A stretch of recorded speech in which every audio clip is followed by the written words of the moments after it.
Hello there. Last week I hit a milestone which honestly it boggles my brain when I think about it because we hit 1 million subscribers here on my channel.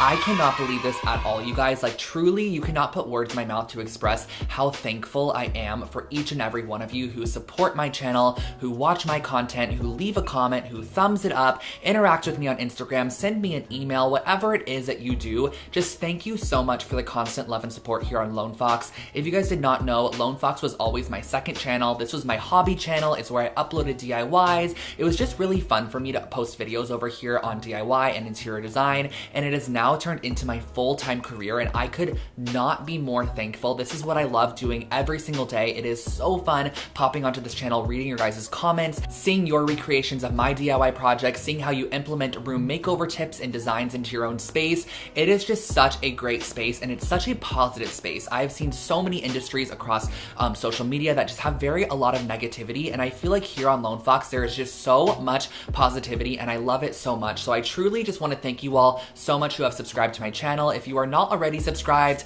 hello, my name is Drew. I post brand new home decor and DIY content every single week here on Lone Fox. This intro is definitely going to be a little bit longer than normal just because I have a 1 million subscriber giveaway that I want to talk to you guys about. I also have a little store promo, and then I'm also going to tell you guys about today's video as well because we are going to be sharing with you 100 DIY home decor ideas, which is incredible. But I think I'm gonna go ahead and jump on into the giveaway. I have not done a giveaway here on YouTube in such a long time. I think my last one was when I hit 100,000 subscribers. We're at 1 million, which is crazy, and that definitely deserves a very, very big giveaway. So let me go ahead and dive on into the rules for that. So in honor of hitting 1 million subscribers, I'm going to be doing 2 different giveaways. There's going to be a US domestic giveaway, and there's going to be an international giveaway. And the reason for this is because my prize for the US winner is going to be a full room makeover. I am going to be picking one of you guys, and you guys can tell me which room in your space you want me to fully transform, and I will be purchasing absolutely everything you need. I'll be purchasing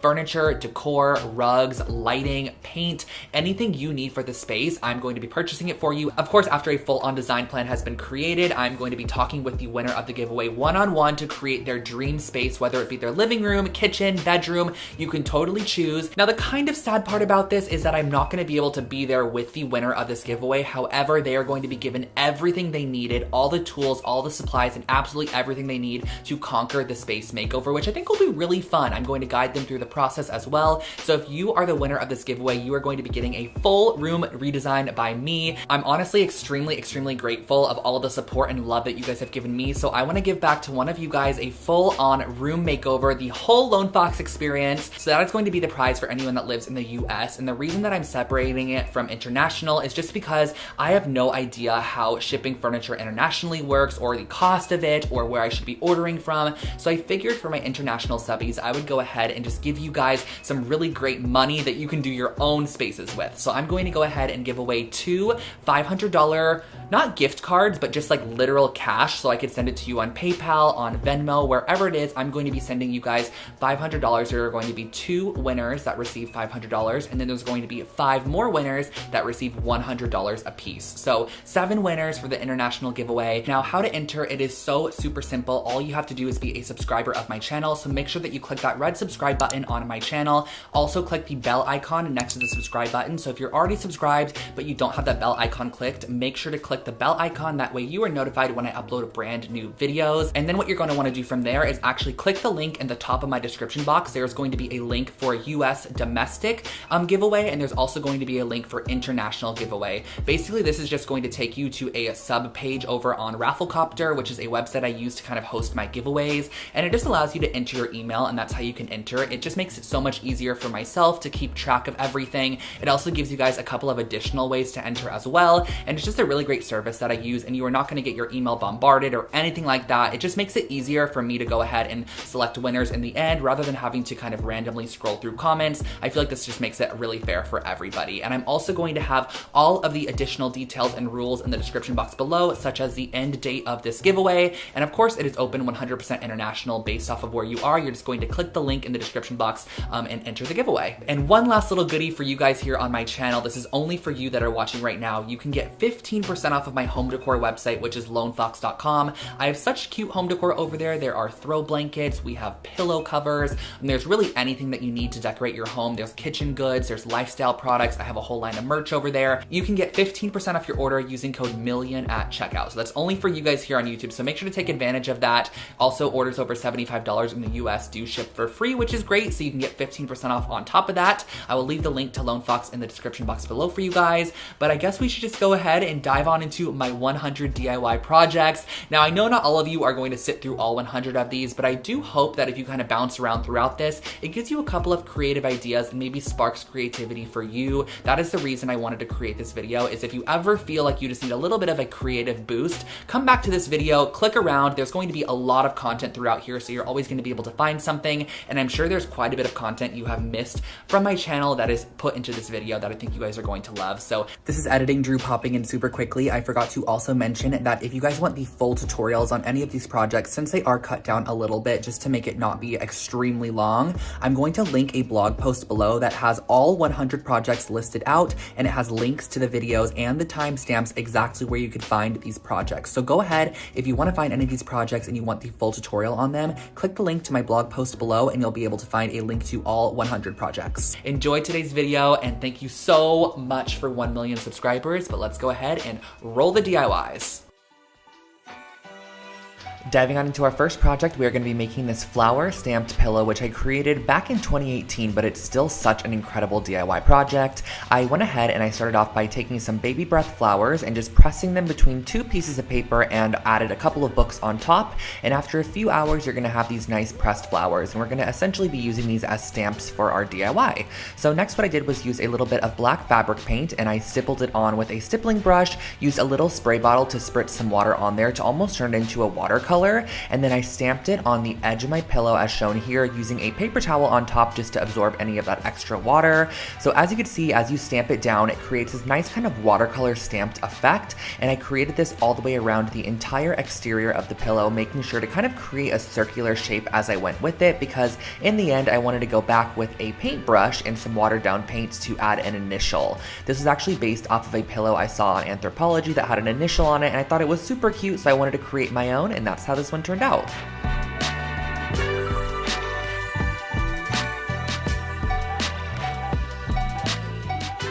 This next project is actually my first ever Ikea hack I uploaded to this channel, and I love it to this date. So I basically ended up using all 3 of these products here. I used the Frocta straps. I also went ahead and used the Alceda braided floor cushion, and also this little stool as well. And the process of creating this is actually super simple. So I just went ahead, I flipped the floor cushion upside down and flipped the stool upside down as well. As you can see, I got this from the As Is section from Ikea. And all you have to do, since I'm using those Frocta straps here, is go ahead and just mount the stool to the base of the floor cushion. Now the underside of the floor cushion has a nice kind of metal wiring. This allows you to intertwine your strap throughout and just strap it however tight you would like.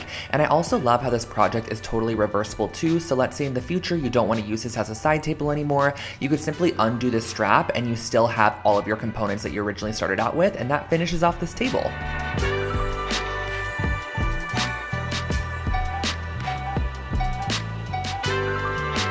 Here we have one of my first ever macrame project I created on this channel, and this is kind of like a faux macrame because you get the look of macrame without actually having to put in all the work needed. So I actually started off with this metal pot here. I believe I got this at Joann Fabric, and some macrame cord also from Joann's. So what I wanted to do is first start off by creating a ring that would kind of go along the top rim of the pot, and we're going to be creating our macrame based off this ring here. So cutting a couple of yards of macrame cording, you're going to need 2 strands per section, fold them in half, and you're going to create a lark's head knot over that ring that you initially created to hold your pot, and you're going to want to apply these at 4 different points on your ring there. So as you can see, we have 4 different sections applied, and now you're going to want to start the macrame process. So grab 2 strands and place them in the center, and you're going to use your right strand, go over the top of your 2 center strands. Your left strand's going to go over the top of your right's tail, underneath and up through the loop. This is going to be a very, very repetitive process, but this is why I kind of call it a faux macrame, because there's no need to really connect different strands and get kind of confused as you're going on with the process. You're only going to be working on each 4 of these sections at a time, and you're going to be creating a sequence of square knots, which is going to end up looking something like this. And once you reach your desired length, go ahead and tie all 4 strands in a knot there and cut 2 of the strands off that are not necessary anymore, so you only have 2 hanging from the end of the knot there.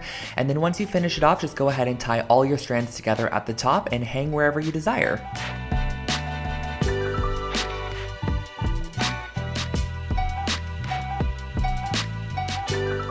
I'm a huge fan of taking Polaroid photos, but I never really know how to display them, so I figured we can create this really fun interchangeable Polaroid display. So I went ahead and used this wood sign and a couple of these bags here to create this. So the wood sign is from Michael's Craft Store. I went ahead and painted it white to start, but you could stain this, you could paint it black, however you want to go along with it. And then at the top, I went ahead and screwed in one of these little hooks here, which are traditionally used for picture hanging or hanging plants from your ceiling. And then I went ahead and grabbed my 3x4-inch bags, punched a hole in the top there, and you can slide your Polaroids inside, which really allows you to interchange them and kind of display them as you would like to. You can also add a ton of bags to this. You can have like 10 to 15 bags hanging from the hook that have lots of different Polaroids on them, so you can kind of flip through them and see all of your memories in one location.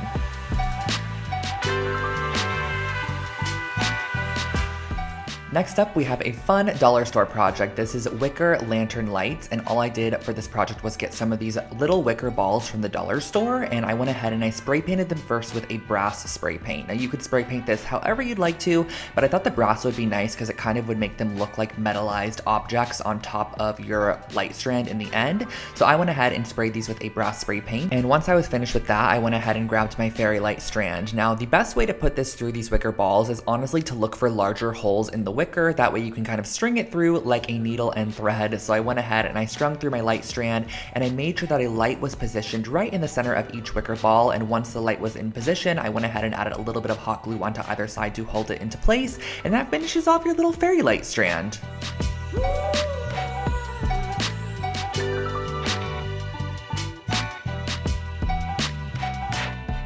I have created so many throw blankets over the years, but this was an Ikea hack that I really love. It's so simple and easy to transform any blanket. So I went ahead and started off with a simple knitted blanket from Ikea, and I also got some chunky yarn and a large yarn needle as well. This just makes the process so much easier. So I went ahead and just strung my yarn through the yarn needle, and literally all you have to do for this project is create a nice chunky stitch along the edge just to add a little bit more detail to a basic blanket. So I went around, stitched the edge as shown here, and once you reach the corner, you're just going to want to make sure to also apply a stitch into each corner, kind of pivot it 90 degrees and work in your new direction. Now you can totally customize this and make your stitches as long or as short as you would like to. I feel like I made mine probably about 1 inch to 1.5 inches each, but I really love the kind of ununiform look of the stitches. I feel like it adds a nice handmade quality to the piece, and once you reach the end, you can snip it off and enjoy your throw blanket. Here is a wall art project that is, again, totally customizable and extremely simple. So if you need something quick and easy, this one is for you. I started off with a couple of metal rings. Now you just want 2 varying sizes for this project, and I gave them a nice coat of black spray paint. But again, this is totally customizable, so you can spray it whatever color or metal finish you want to. Now I went ahead and I did a little lark's head knot of the gray yarn at the top there and just tied a little loop. This is going to be the top of our wall hanging where we are going to be hanging it on the nail. And the next step is going to be very simple. Just cutting a couple pieces of your yarn to about 1 yard in length, folding it in half, and just looping it on the larger of the 2 rings. This is a very repetitive process of just looping the yarn onto each of the rings, letting it kind of cascade and waterfall over the top of each other to create a little layered wall hanging. So once you reach the end, I just created a blunt cut with those pieces. I feel like it gives it a little bit of a cleaner look, and on the ring that is smaller, I'm going to be applying this gray yarn to it. So doing the same exact methodology, just cutting it at the bottom to create a nice blunt cut, looping them on, layering it up, and that finishes off this wall hanging.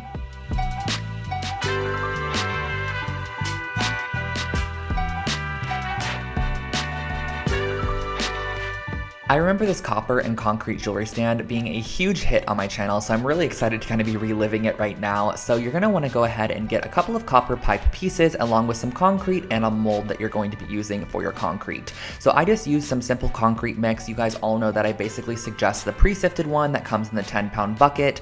Back then though, when I was creating this project, I did not know about that. So now I do. I highly suggest that one. I went ahead and mixed up some concrete, poured it in the bottom of an oatmeal container, and then went ahead and placed one of my probably about 8-inch tall copper pipes on the inside there. You're going to want to go ahead and let that dry fully overnight so you have a nice base for your jewelry stand. The great thing about concrete is it's pretty heavy, so it's going to weight it down and allow you to apply really whatever you want to the stand. So I'm going to go ahead and just use E6000 to kind of conjoin the copper pipes together, but I went ahead and kind of placed this little T-shaped joint right there, and then I also added some E6000 on the inside to place in one of my copper pipes as well, which is is going to be the crossbar. Just let this cure for a couple of hours to the next day, and that finishes off your jewelry stand.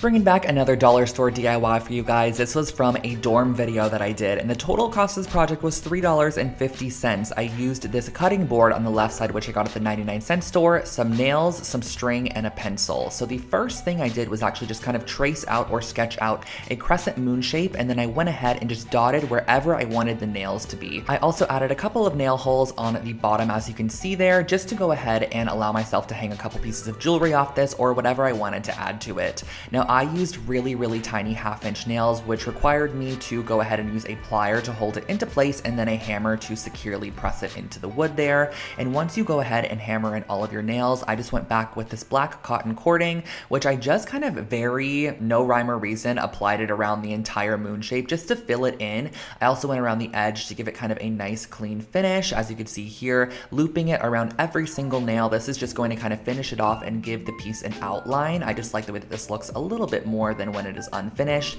and that really finishes off your jewelry hanger.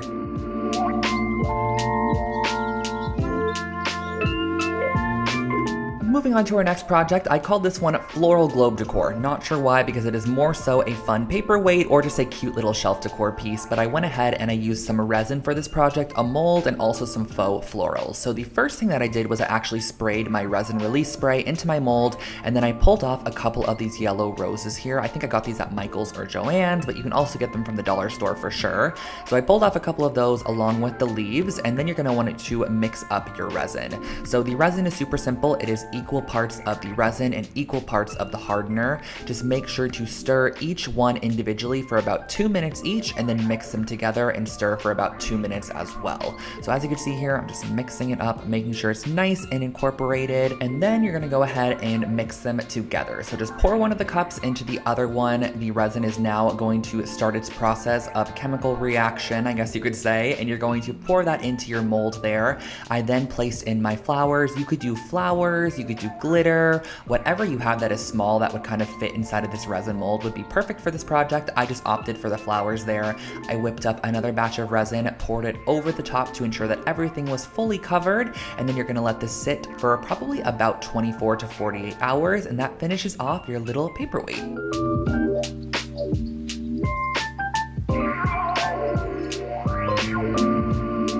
I remember this piece of decor like it was yesterday. This I had in my room for so many years and I loved it so much. It's a little hello framed decor piece, and all I used for this project was some yarn, a little frame, some fabric glue, and some canvas. So I first started off by taking my frame here and I glued it down to my duck canvas. Now this frame was, I believe, from Michael's at the time in their little like finished home decor section, but I got it on sale. I thought it was really cute, so I filled it with the canvas, tacked it down with a little bit of fabric glue, or you can use hot glue, and just cut away all that excess once you feel like it is nice and adhered on there. And next what we're going to go ahead and do is use a pencil to kind of map out the word that we're going to do. I just wanted to do the word hello because I have an obsession with writing that word. I don't know why, I just absolutely love writing out the word hello. So I opted for this mustard yellow yarn because yellow is one of my favorite colors, and I used a little bit of hot glue to adhere down the yarn in the loopy cursive font that I chose, which was my own handwriting. I don't know where I was going with that, but I went ahead and I glued it down in this nice little cursive font, and I just love the way it turned out. It just made me happy every single day I looked at this piece, and you can again totally customize this to have whatever word you want on the inside. It turned out really cute.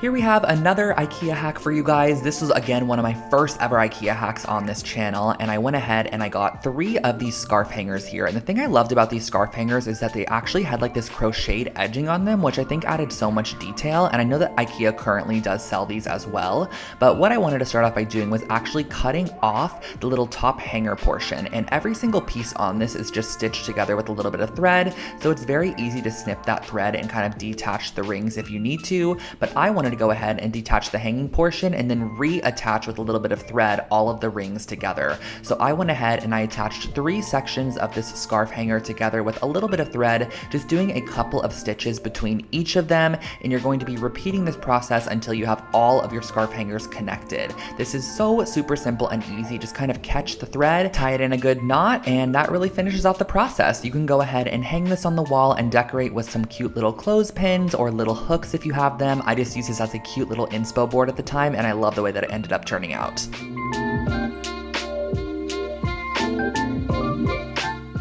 Here we have another super simple macrame project. This is definitely a beginning macrame piece if you're just kind of getting introduced to it, or you want to create a super quick and easy wall hanging. So the supplies that you're going to need is just some yarn, a pair of scissors, and a wooden dowel. So I went ahead and I cut my yarn to about 6 foot lengths of each strand. And for the start of this project, on the very left side, as you can see here, I went ahead and I actually looped 2 pieces of yarn on the start, and then every single section after that, I just did 1 piece of yarn folded in half and then looped onto our wooden dowel.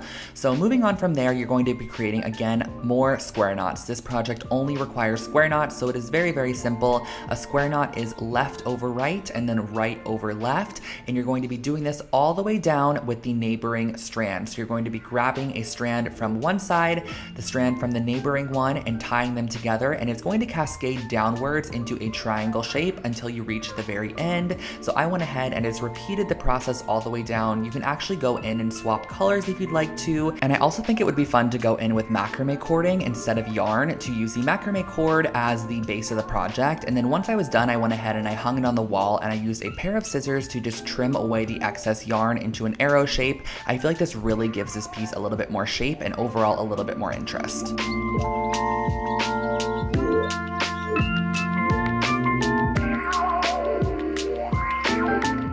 Back to the dollar store projects, this was what I called a memory mobile, and I created this for $2.50. Now, that silver thing looks a little odd, and that is because it is a Let's Party grilling wok. I don't know why I opted for this, but I found it, and I was like, let's go ahead and create something with this item here. So I went ahead and I cut off 2 sides of the grilling wok, and then we're going to be moving on to our wooden clothespins. So these are some small wooden clothespins that I'm going to be using some black cording to tie a double knot right through the center section of the clothespin and cut away any of the excess strands, and then also make sure to leave probably about 12 to 20 inches of leftover string. That way you have a variance that you can kind of use as you're attaching them to your grilling wok. So here comes the fun part. We're going to be sticking our strands up through the holes that are in the wok there, and I'm going to go ahead and glue them down and then cut off any excess tails. So we basically have a ton of these clothespins that are going to be hanging from that metal section there. I think it probably would have been a little bit cuter if I was to maybe spray paint this black or spray paint it brass,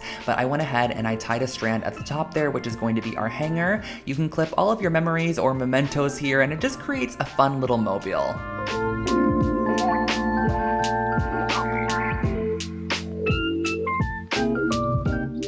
Here we have a super affordable take on a mixed metal wall hanging. So this is a moon phase wall garland, and what I used for this was some chipboard, some spray paint, some chain, some wire cutters, and that was pretty much all for the project. So I started off by spraying my chipboard, or my thick kind of heavyweight cardstock, with some copper spray paint, and then I went ahead and I cut apart a lot of these pieces of silver chain. Now if you want to, you can go ahead and use copper chain as well, but I wanted to go in with silver chain and kind of have that mixed metal look. I really love that when it comes to minimalistic wall art. I think it adds a lot of detail and interest. So I went ahead and I cut those apart, and I actually just hot glued those on to the chain, which I would never do nowadays. I would definitely use a jump ring if I was to recreate this project, but I think back then I didn't have jump rings, and honestly this was going to be a super lightweight project in the end, so I knew the hot glue was going to hold for sure. And I think the varying lengths of silver chain across this piece kind of give a lot of detail. If you had everything at the same level, it honestly in the end would kind of just look a little bit boring. So I love mixing up the lengths of chain for those vertical sections to make sure that the moons are kind of hanging at different levels once you actually hang it up on the wall. And this is what the chain base is going to look like. And the next step is going to be cutting out some moon shapes. So you can totally print out some shapes if you'd like to, or you could freehand them like I did. I just kind of penciled them onto a piece of paper, cut them out. I love the organic look of it, and I just glued them on with some hot glue, and that finished off your wall hanging.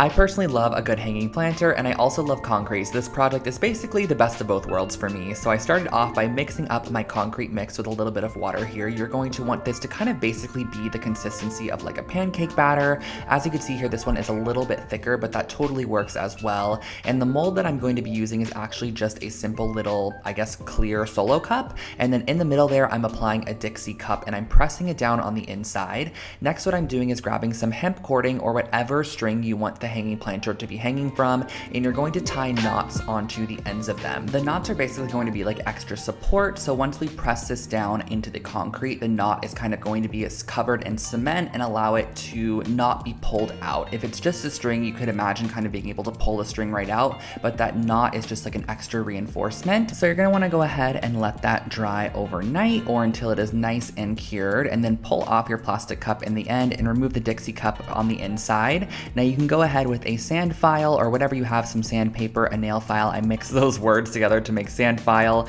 to sand away any excess concrete. Tie your strings into a loop at the top, and that finishes off your concrete planter.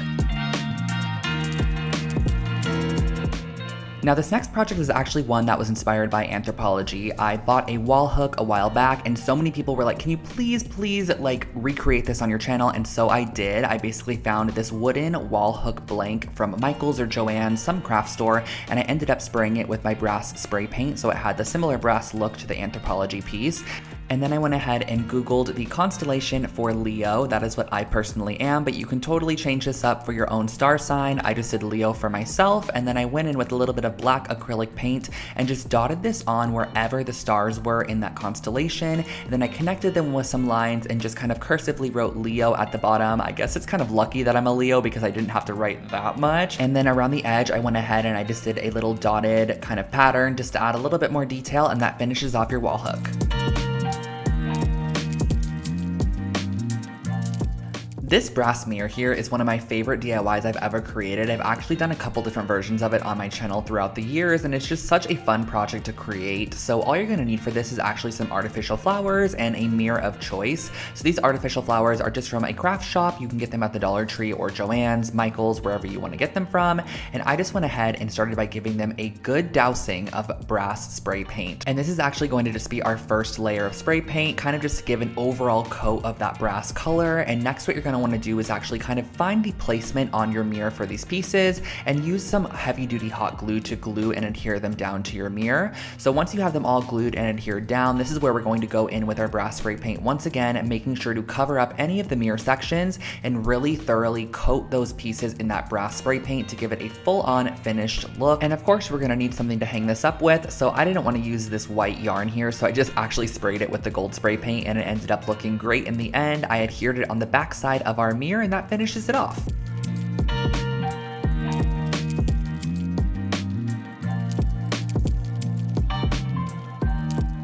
I'm sure we've all seen these mesh trash bins at the dollar store, at Walmart, at Target, wherever it might be, but they're always not the cutest. So I want to share with you guys how you can add just a little bit of faux leather to this piece to make it more rustic and overall just cuter in the end. So the first thing that I did was I went ahead and I marked 3-inch wide sections and then drew a line to create a 3-inch wide strip that I could then cut with my scissors, because we are going to then go ahead and fold over those raw edges into the middle. So we're going to be ending up with a 1.5-inch wide strip of this leather material. So you're going to want to do this, that way you have nice clean edges on the front there, and then on the front side of your wastebasket, using a generous amount of hot glue, you're going to be applying your faux leather material and then creating kind of a little loopy handle at the top, which again is just for visual interest. There's no like rhyme or reason to this piece. And then I cut off the excess at the bottom there and went in with a little bit of white embroidery floss. I probably should have done this with like some jute cording or something just to match the vibe a little bit better, but I think it turned out cute nonetheless. So I went in and I just added a little X shape to secure the leather in place a little bit more, but also add a bit of detail to that edge there. I think this adds a nice touch. Tie it off on the back side, repeat on the opposite side, and that finishes off this basket.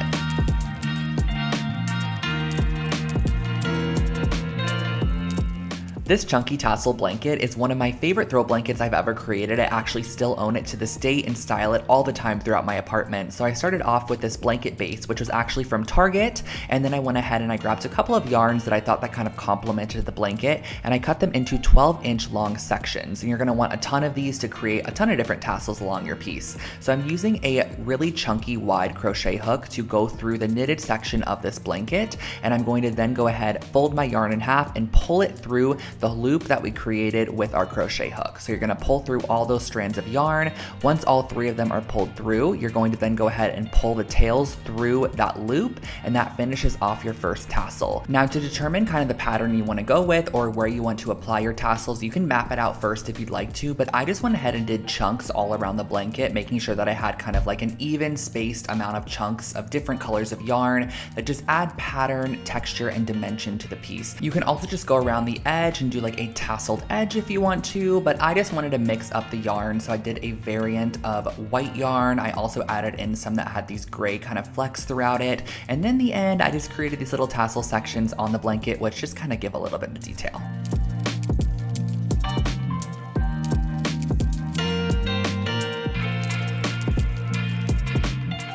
This Sunburst Mirror here was actually the first project I ever shared on my YouTube channel. This is my first ever DIY project that I created, and I really think it's still really cute, honestly. So I started off with an 8-inch round mirror, and I used 2 different sizes of popsicle sticks. I used these longer, kind of skinnier ones, and then I also used your traditional ones as well. The first thing that I did was I went around the bottom lip or bottom edge of our piece with the longer, skinnier popsicle sticks and hot glued them into place where I wanted them to go. And once you have them all glued down, it's gonna look something like this. But as you can see, it just kind of seems a little bit boring. So in between each of the popsicle sticks, I actually glued a vertical popsicle stick, so it was kind of sticking upwards, which just adds dimension to the piece. I feel like every one of these voiceovers, I'm like, it adds dimension, it adds texture, but it really does. Like, I think this adds a nice bit of visual detail. So I went ahead and I added a vertical popsicle stick just glued in between all of our longer sticks. This also kind of gives a height variant. So as you can see, the first layer of sticks is a bit longer than the second layer, which I love. And then on the back side, I just glued down a little ring of macrame cording to hang it up on the wall, and that finishes off your new Sunburst Mirror.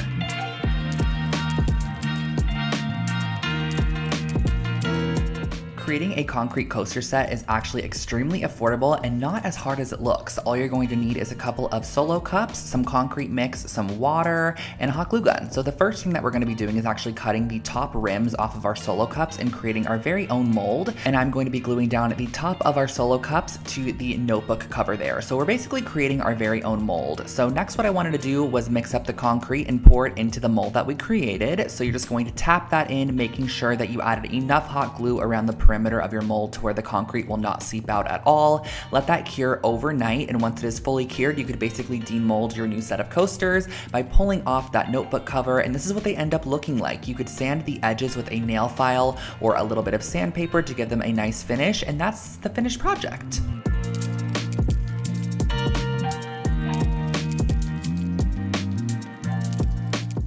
Next up, we're going to be making this DIY macrame, really cute kind of like lantern candle holder. So I'm going to be using a mason jar along with some hemp cording. And the first thing that I'm going to be doing is measuring out about 2 yard sections of my hemp cording. And you're going to need, I believe, 6 pieces in the end, 6 or 8. So what I'm going to be doing is starting out by gluing down my pieces in the center here. So I actually did end up using 8 strands. And you're going to want to glue them so that you have all evenly placed out 8 sections on the bottom of your mason jar. And then I added a little bit of hot glue to hold them into place as I started the macrame process. But this is just, again, a very repetitive process like a couple of the earlier projects.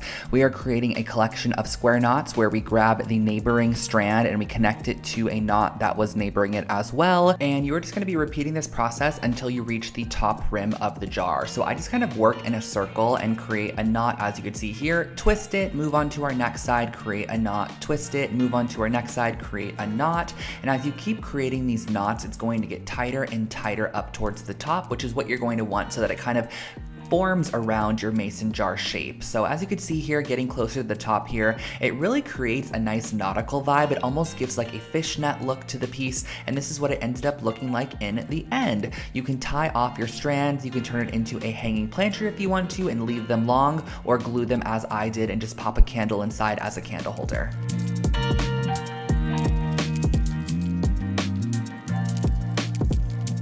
Cork is another really fun material to work with, and it's also super affordable. I got these cork sheets at the dollar store, and I wanted to turn them into some geometric wall decals, which you can just use as wall decals if you'd like to, but you can also actually pin things into them and use them as kind of like a little pegboard. So the first thing that I did was I just created triangle shapes out of the square shape, and I highly suggest using an X-Acto knife for cutting cork. It is so simple and easy. All you have to do is just kind of create a couple of strokes across using a ruler, and the cork will cut nice and smoothly. So I went ahead and I created these. I also went ahead and created some smaller ones as well, just using 1/4 of the cube. And in the end, I had all these different triangle shapes, which I could then go in and add a little bit of painted detail to. So using a little bit of Scotch tape, I just applied that on the edge there. And this one in particular, I wanted to have a nice little white edge. So I went ahead and I added some white acrylic paint on there. I also painted some fully white as well. And once you're done, you can pull off your acrylic paint and you can just attach these to the wall using some 3M mounting squares, and that finishes off this project.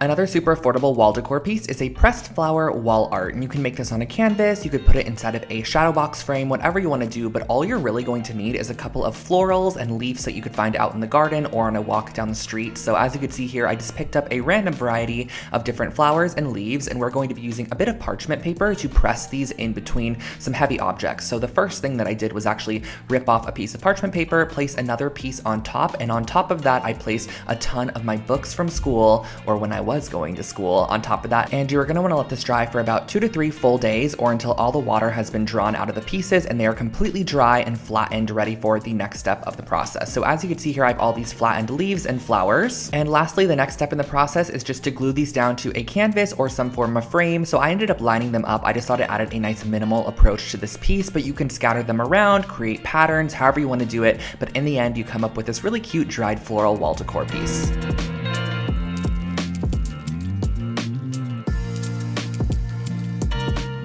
Whenever I create these IKEA rugs here on the channel, you guys always love them so much, and this is going to be one of the designs that I've done. I believe I've done about 3 to 4 of them, but I'm using the Low House rug, which is basically a jute knotted rug from IKEA, and I'm also going to be using some masking tape to mask off any sections that I want to apply the spray paint to. So as you can see here, I applied 2 borders that ran horizontally, and then I applied a ton of vertical strips, and each one of these vertical strips took up about 2 different knots. So I kind of used my knots as measurement, and my masking tape that I used, which I believe was about 1 inch wide, ended up covering 2 full knots. So I was able to kind of measure out as I went, and then I went ahead and applied on my paint here. So I'm just using a regular white acrylic paint. Now, since I've actually created a couple of these rugs since this project was created, I highly suggest using spray paint as opposed to just acrylic paint. Honestly, it is so much easier. You can just spray right over the top of your masked area, wait for it to dry, peel it off. I also feel like the paint goes on so much more opaque as well, and if you do this process, you could apply a clear coat on top to lock it in.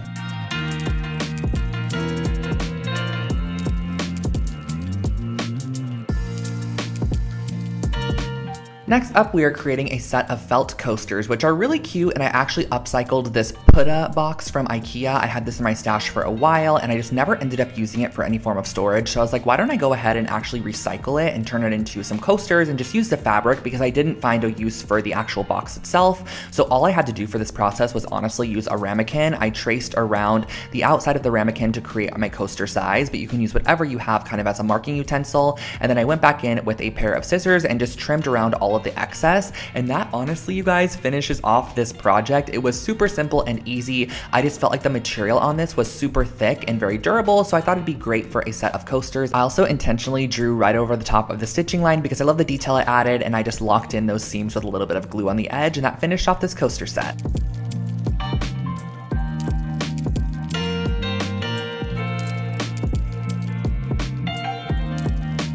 This project here, you guys, really takes me back because this was such an old DIY that I created, but honestly, it's still such a cute concept, and you can totally use this on really anything that is glass and kind of create a frosted glass look. So the first thing that I actually did was just grab some regular old printer paper, and I'm going to be cutting out some triangle shapes, which are going to be our masks. So I cut a 2-inch wide strip of paper, and from that paper, I went ahead and freehand cut a couple of triangles. I just like the organic shape of a freehand cut triangle as opposed to measuring them all out. I think it kind of adds a little bit bit more of a boho element to this piece. And I went ahead and I actually adhered these down with just some water-based glue, just an Elmer's glue stick, because it's super easy to remove from glass. It's kind of just a temporary fixation at the moment. And then what I went ahead and did was actually spray on top of it a coat of sea glass spray paint. And as you can see, when you go ahead and remove those masked triangle sections, it reveals the shiny clean glass underneath, and you have a frosted glass over top, which overall gives you this kind of nice embossed etched look.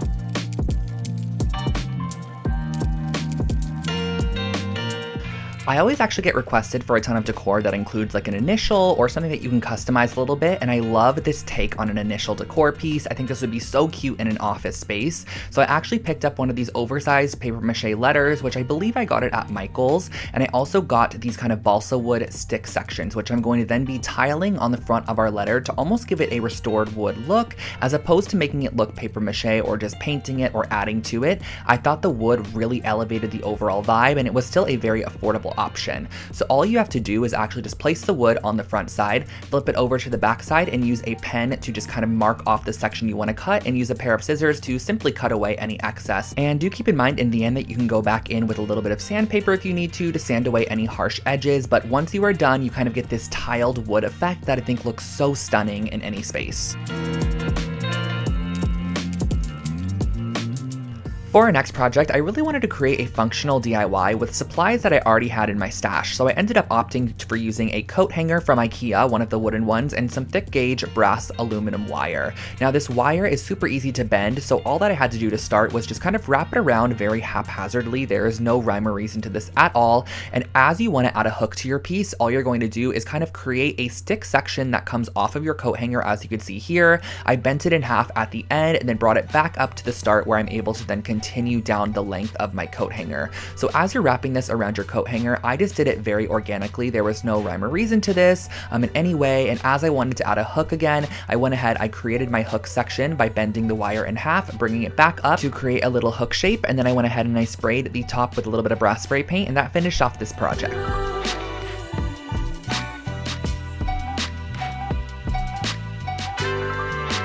Here is a way to take a simple mirror and turn it into something a little bit more elevated and rustic. So I wanted to turn this into a jewelry holder. So I started off with a square mirror. I also used some balsa wood, some spray paint, a couple of hooks, and some E6000. So the first thing that I did was I cut my balsa wood to be the width of my mirror, and I went ahead and screwed my hooks into one side of the balsa wood on the bottom there. So I went ahead and I screwed in, I believe, about 5 of them, and I used this hammer finish dark bronze spray paint to give this more of a metallized finish, and I think it looked really, really cool in the end. You could spray this or stain it as you would like. And then on the bottom of the mirror, I went ahead and I applied our hook section, as you could see. And on the top of the mirror, I just applied the other wood section just to kind of make it look like it is framed off.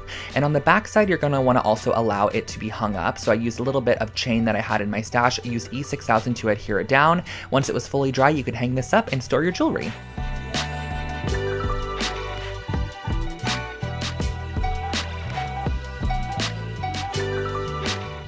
Affordable furniture DIYs are always a hit here on Lone Fox, so I wanted to share with you guys how I created this nightstand from a simple crate from Ikea. So this is the Naglig crate, which you could pick up for about $10 at Ikea, and I went ahead and I started off by just constructing it based off the instructions. You have to just screw all of the elements together, and once they're all screwed up, you have a basic wooden crate. Now on the bottom of the wooden crate, I wanted to add a leg, so I elevated it off the floor with these little wooden trinket dishes, or like little wooden trays that I found at the craft store as well. They're just a simple wood, very similar to the one from Ikea, and I just E6000 these down. You could also use a nail gun if you'd like to, and once you are done, you have a very simple, minimal nightstand.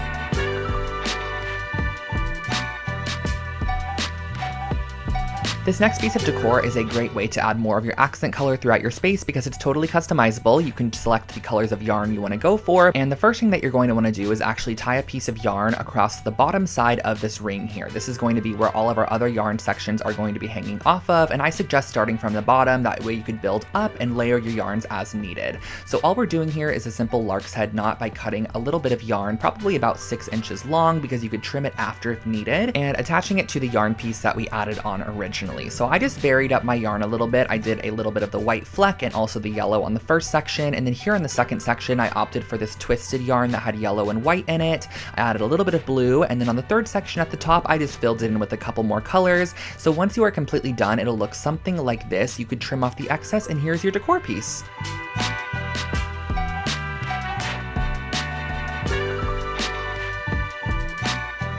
This is a really fun multi-purpose DIY. I created a memento lampshade because lampshades can be a little bit boring, so if you have a basic lamp, especially in like a dorm room or a small space, spice it up with this simple hack here. All that I started off by doing was just painting my clothespins how I wanted them to look, so I think I did a mixture of black and then also just the raw wood as well. All you have to do for this project is literally glue down the clothes clips all the way around the exterior of the lampshade, just kind of spacing them out however you would like them to go, and keep in mind wherever you place a clothespin, you can add a Polaroid or a little memento, and that finishes off this lampshade.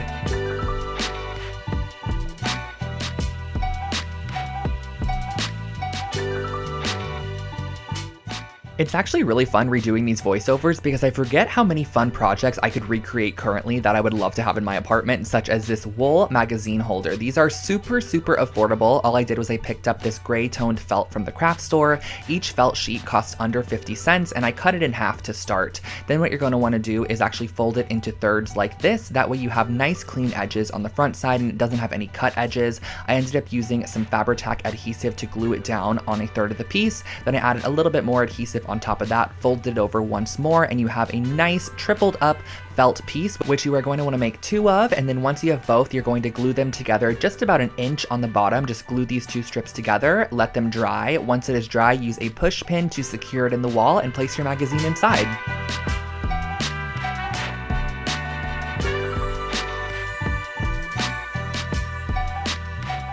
If you love a freehand, very artsy project, this one is for you. I created this as a dorm decor piece a while back, and it is just a kind of moon phase galactic pillowcase. I just used a simple white Ikea pillowcase and some black fabric paint to paint on some stars and moons around the exterior of this pillow. I also added a couple of constellations, and that was all.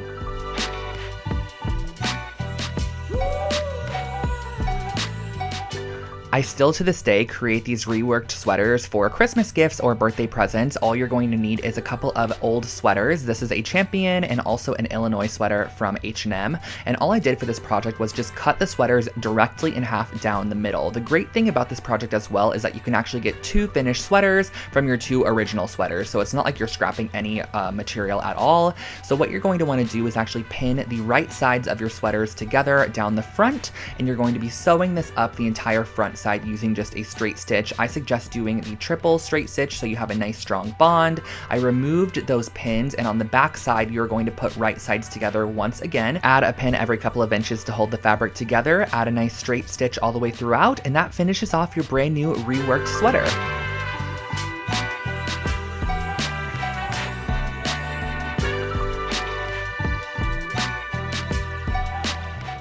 A couple years back, I received a Lalapo candle for Christmas, and it had a really funky kind of hammered metal tin container that it came in, and I wanted to recreate my very own for a fraction of the price. So I found this metal tin here on Amazon, and I literally went to town on it with a hammer, just hammered it all the way around, gave it a very distressed and just unique look. So as you can see, these are going to be our candle canisters. Now these candles here are a couple that I've had in my stash for a while, and I placed them right on top of a pan, just right over the heat. However, I would never do this to this day. I highly suggest getting a boiling pot that you could actually add some water inside of, adding about 2 to 3 inches of water, letting that boil, and then placing your candles inside and letting it slowly melt over time, kind of like a double boiler method. But once it is fully melted, you can go ahead and glue a new wick on the inside of your canister, and then once that is adhered inside, you can go ahead and pour your melted wax very carefully into your canister there. I actually poured both candles in here and mixed up the waxes, but you can totally do one style or create your very own scent with some essential oils, and that finishes off your hammered 10 candle.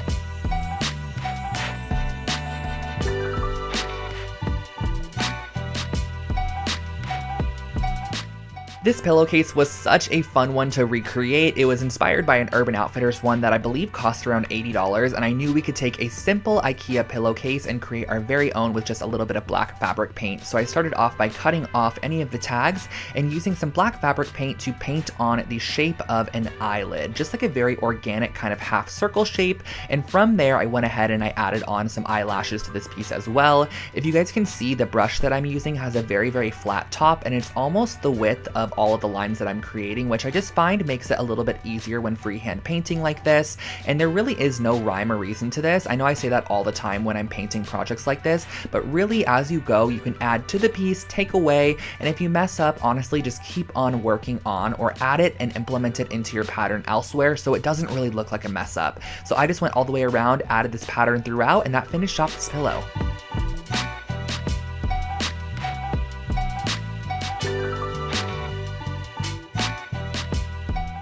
Another oldie but goodie was this geometric wall hanging. I remember when these geometric shapes were super trendy in interior design, and if it totally matches your style currently, this is a project you should definitely recreate because it is super simple.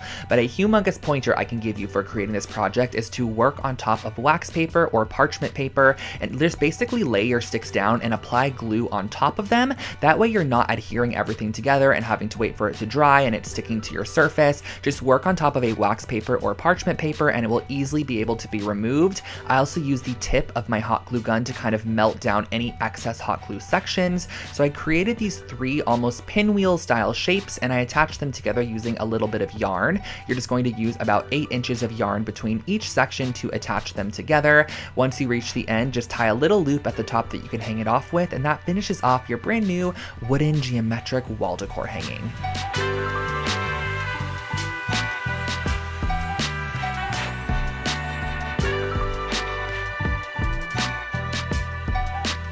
This next project was actually another take on that little wall strap that I created with the wool fabric earlier, but this one is just a wall pocket and it is super simple to recreate. You're just going to need 2 pieces of 8.5 by 11 felt, and on one of the pieces you're going to start by rimming the entire outside, leaving a 2.5 inch section at the top that you're not going to be adding glue to, because once you actually adhere this down, the sides and the bottom are going to be nice and adhered, but that 2.5 inch section you're actually going to want to fold down like this, add a little bit of glue to either side as shown, and fold that down. That way it kind of creates this little pocket flap, lay a couple books on top, and once you're done you could hang this on the wall and add whatever you'd like inside.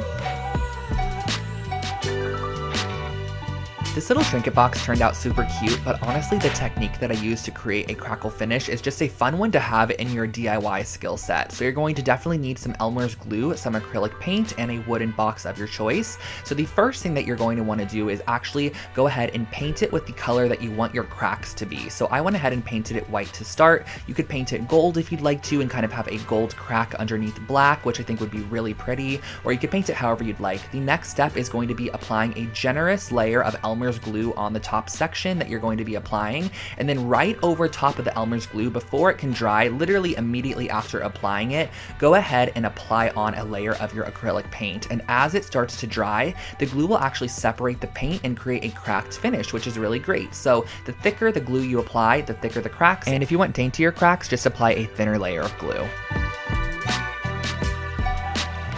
Here's a fun DIY on how to turn your basic pillowcases into these gradient dyed pillowcases. You're just going to need some RIT dye. I use the powder form, a couple of cups, a paintbrush, and your pillowcases. So the first thing that I started off by doing was adding the same amount of water into each cup, and I did use warm water. And next what I did was I actually varied the amount of dye pigment that I applied to each cup. So the first cup I added 1 teaspoon, the second cup I added 2 teaspoons, the third cup I added 3 teaspoons, and so on from there. That way we have an array of pigmentation. And I went ahead and I started off with my darkest color first because it's just easier to start darkest and go lighter. So I applied about a 2-inch strip of our darkest color and worked my way down to the lightest section, probably only applying water at the very end. So as you can see here, this is what the gradient dye is going to look like. Wash out the excess dye and style with a couple of cute throw pillows.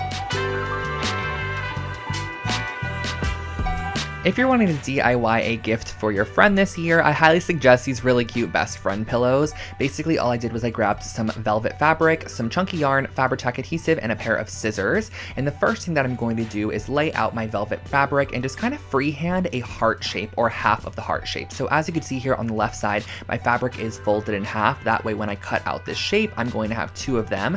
So the first thing I did was I freehanded out half of the heart, then I cut it out with some fabric scissors. Next, what I did was I went ahead and I created a little crack down the center. You can totally make this a straight line if you want to, or you can kind of make it jagged like this. I thought it added a cute little element to the piece. And you're going to need 2 pieces for the left side and 2 pieces for the right side. And once you have those cut out, just make sure that you're pinning the right sides of the fabric together, or pinning the sides of the fabric that you want to show on the outside sandwiched together. And then go ahead and sew the outside of this and leave about a 3-inch section opening. That way you can fill it up with your polyfill or your recycled materials, whatever you want to put inside to fill up your pillow there. So as you can see, once they are both completed, they're going to look something like this, but I did have to add a little best friend detail on the front there. So I just used my Fabri-Tac adhesive and just freehand wrote out best friends, and it kind of cascades across both pillows because once you put them together, you're going to be able to read the full message. But I love the idea of having both of them kind of separated, but you still understand what it says, and that finishes off this pillow.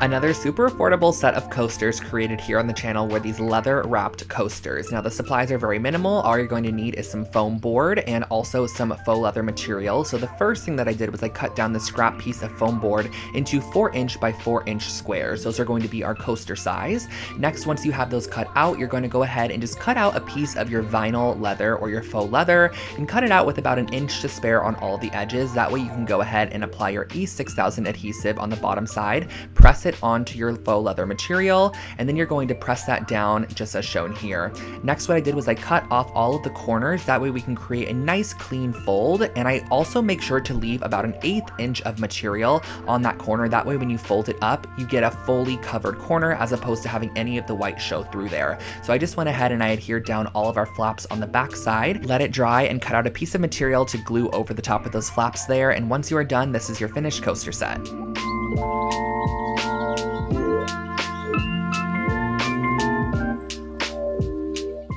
This eucalyptus wall decor is a great way to add a minimal touch to your space. It adds a little bit of greenery, but also a fresh scent of eucalyptus. So all I did was I actually went ahead and I purchased a fresh sprig of eucalyptus from the grocery store, and I'm going to go ahead and just cut off a couple pieces that I like as seen here, and then I'm going to be wrapping around the top of them with a piece of string just to kind of finish off the edge and give it a more polished look for our wall hanging. Tie off your string at the end and leave probably about 2 to 3 feet of excess string. That way you can vary the lengths as you apply it to our wooden dowel a little bit later. So just go ahead and tie these off onto all of your pieces of eucalyptus that you want to add. I believe I did an odd number of about 7 pieces. So once you have all of your eucalyptus all strung up and ready to go, we can start applying this to our wooden dowel. And when it came to constructing the final piece, I just went ahead and made sure that all my eucalyptus pieces were hanging at different lengths, so it just added a little bit more visual interest and not everything was at the same exact level. So I just double knotted these onto my wooden dowel all the way down, making sure they were nicely secured. And once you have them all attached, you can hang it on your wall, and that finishes off your eucalyptus wall hanging.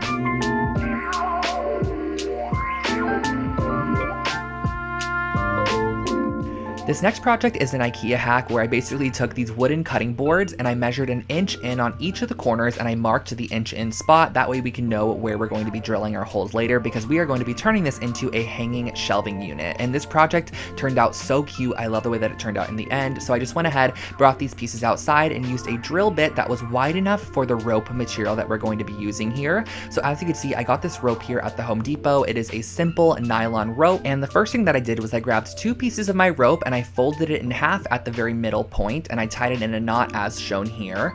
Next, what I did was I measured down about 18 inches from our knot and I just made a little marking on our piece because that is exactly where we're going to be tying our knots on each section. Now the knot is what's going to be holding our shelf in place, so you're actually going to want to make sure that all of your knots are in a very similar spot. That way your shelf is very level and it's not off center, because if you have knots that are hanging lower on one side, your shelf is then going to hang lower on one side as well. So using a ruler, measure down about 12 inches, make a marking, and just make sure that you tie your knot in the same spot once again. The great thing about this project is you can totally adjust the knots as needed. They're not anything that is super tight, and once the shelf actually sits on top of the knot, it kind of tightens itself naturally. You can hang this up and enjoy your new hanging shelf.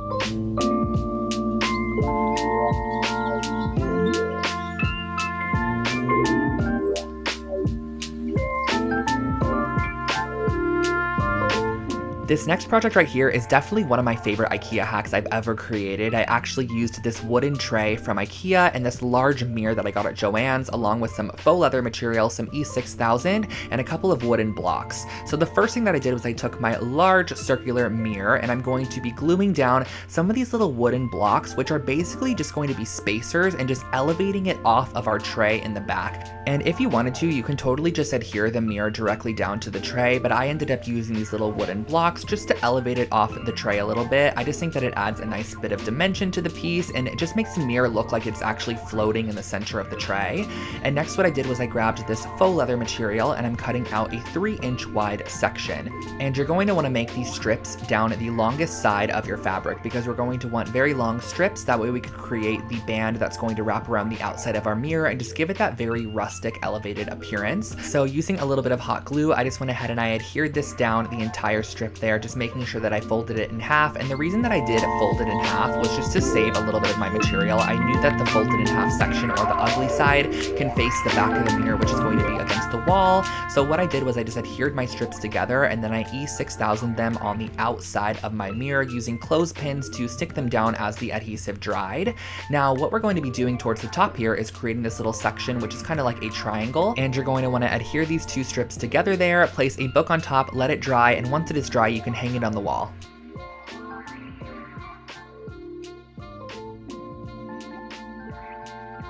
I think this rustic clay bowl was actually my first time ever using clay in a DIY project, and so this is how it ended up turning out. I used a glass bowl from Target and some of this air dry clay from the craft store, and I went ahead and I just added a thick layer of air dry clay on the entire exterior of our glass bowl, and I used a little bit of water to smooth it down. Now I know that sometimes water doesn't work with air dry clay, but specifically for this project I do remember it smoothing it down quite a bit. And then I went ahead and I pressed a little new base for it and used a paintbrush just to add a little bit of detail into our clay work. And this is where I feel like the water totally made a difference. You can totally see where I'm adding the water. It just smooths out those sections and overall just makes the clay look a little bit nicer. So once it was dried overnight, I went back in with a sand file and just filed down any edges that were a little bit rough. And then I went in with a little bit of black paint that was watered down and just kind of distressed the bowl a little bit, added my signature on the bottom, and that finished off your rustic clay bowl.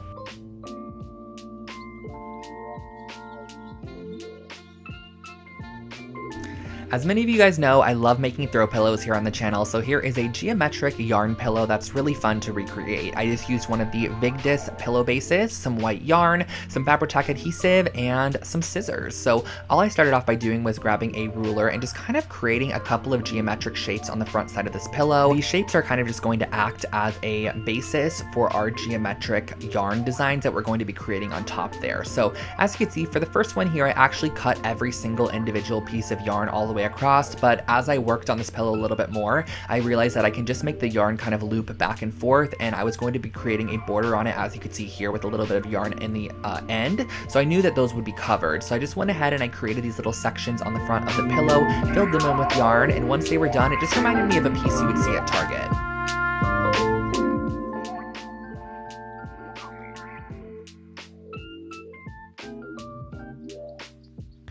I was a humongous fan of vinyl records back in the day, and I always wanted a method for hanging them on the wall, but I didn't want to have to purchase the actual Urban Outfitters frames that were $20 each, so I was able to create my very own with one piece of foam board. So the first thing that you're going to want to do is go ahead and cut out 2 pieces of your foam board that are 2 inches wider or 2 inches bigger than your vinyl record itself. So I have 2 pieces here. I cut out a square on the inside of one of the pieces as well to act as the frame. Now on the sides here, I cut out these 3/8 inch strips, which are going to act as borders or barriers. And the great thing about using the foam board is that it elevates it a little bit so that you can easily slide your vinyl inside. So I just used some E6000 adhesive and just glued this around the exterior of my vinyl record once it was placed on the inside there. But you do not need to add a piece of this to the top there. That way you can slide your record in and out in case you want to ever exchange it for a different one. So once that was all glued around the outside, I then went ahead and added adhesive to the top of those strips, placed on top my frame section there. So this is kind of creating our shadow box, which you could then slide your vinyl on the inside of. I just wrapped a piece of yarn around the entire exterior inside of the little groove that we created, cut off the excess, tied it in a knot, and I hung this up on the wall, and that was my vinyl frame.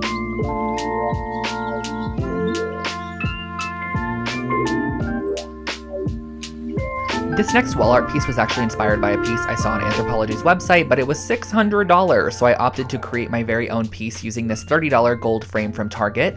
I took out the paper on the inside and traced it onto a piece of heavy-duty watercolor paper, and I'm just cutting that out there, and I'm going to start by using this golden paint in the color Carbon Black and mixing it with a little bit of water to create my very own watercolor. Next up, using a very thick watercolor brush, I'm kind of just going to start tracing out a couple of loopy shapes on the right side of this piece of paper and drag it over, following my reference photo to create a couple of other lines as well. This is definitely a super abstract piece of artwork, so there is no rhyme or reason to this piece whatsoever. And I did also go ahead and darken up some of those sections using the paint just right out of the tube, and once I was done with it, I let it dry, popped it back in the frame, and that finished off this wall art piece.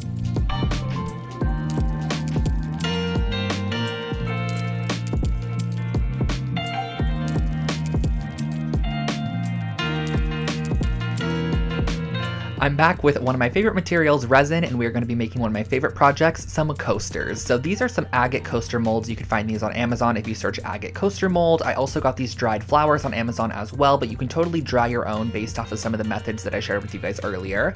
But the first thing that I want to do is go ahead and mix half and half of our resin together. So you're going to want to use equal parts of resin and equal parts of hardener. I just find it a lot easier to measure them in 2 separate cups. That way you know that you have equal parts, because if you don't, it's not going to cure properly. So once you do have them mixed up, go ahead and stir it for a couple of minutes and add your glitter. Now, the glitter goes such a long way, you guys. I thought what I added was a small amount, but it ended up being quite a bit. So I stirred it throughout my resin, and then I poured a thin base layer into the mold itself. That way I can just go ahead and start placing in my flowers and give them something to grip to. So I placed them right on top, positioned them into the position I wanted them to go into, and then I filled and topped it off with the rest of the resin material. You're going to want to let this dry overnight for about 24 hours or so, and once they are fully hardened and cured, you can just pop them right out of the mold, and you have these really, really cute coasters. However, I wanted to elevate mine and take them just one step further, so I'm using some of this brass gilding paint. Just go and carefully paint around the edge of these coasters to give them kind of like a metallic finish on the edge. I just think it kind of locks in the design, and that finishes them off.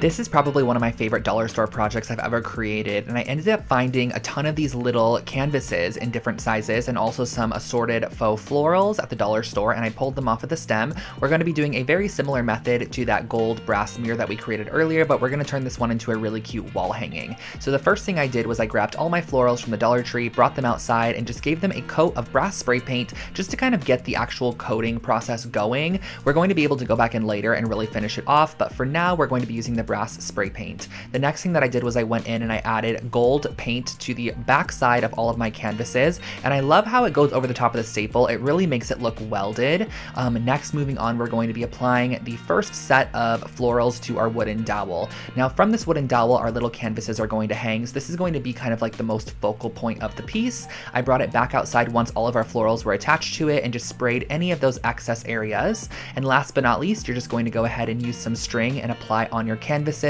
Inside of these little canvases, you're actually able to go ahead and just pop in a photo or however you want to style them.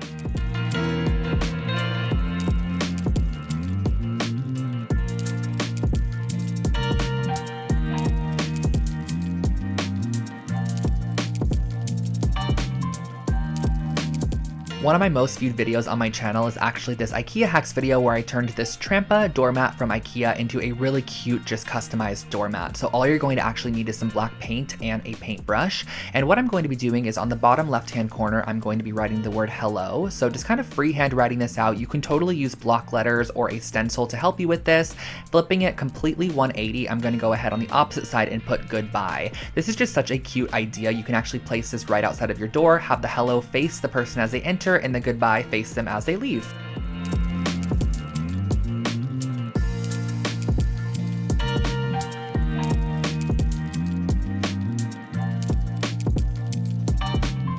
Of course, I had to include a little bit of DIY organization. So I picked up these little folder or paper holders. These are from Ikea. They're just made out of cardboard. And I wanted to transform these into kitchen organizers for my friend James's kitchen. So we ended up going ahead and using some navy blue paper, which matched the color scheme of the kitchen. And I went ahead and just kind of wrote on there what was going to be in each of them. And after I cut them out, I went ahead and added a little white border as well. This is totally optional. You can add it or not, but I just thought it added a cute little touch to the piece. And then all you have to do on the front side of your organizers is just glue them towards the top there, and that finishes off these organizers. They slip nicely into drawers, and you can pull them out whenever you need any of the supplies that are on the inside of them.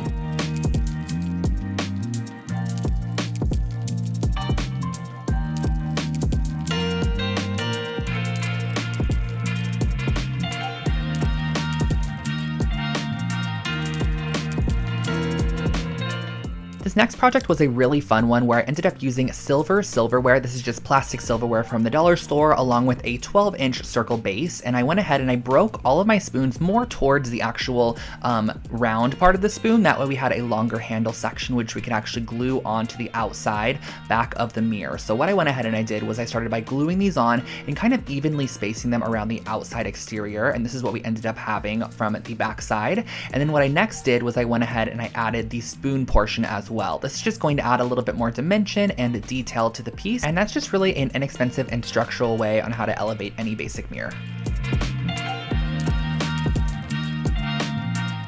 Back into the wall decor and also back into the macrame, we are going to be starting off with a 12 and 14-inch ring for this project, and then I'm going to go ahead and cut out 2-yard pieces of string, which I'm going to then just slip knot onto the top of our 2 rings. You're going to want to have 2 of them to start. Simply cross them over as shown here and do a simple half hitch knot to secure it to the bottom left side and bottom right side of the original knot. So all you have to do for this is just wrap it around once as shown, wrap it around one more time, and then just pull your tail right through that loop that it creates, and that is your half hitch knot. And from here on out, it is pretty repetitive. You're just going to go ahead and apply another slip knot on top, wrap it underneath, and then go ahead to the opposite side and do a simple slip knot to attach it on there. This might be a particular project that you want to watch the full video on because it's a little bit challenging for me to cut all of this into a little 1-minute section for you guys. But once you have all of your knots attached, it kind of creates this really interesting woven pattern in the middle, and you have all of these little tails here, which I then went ahead and did a blunt chop on at the bottom just to finish it off.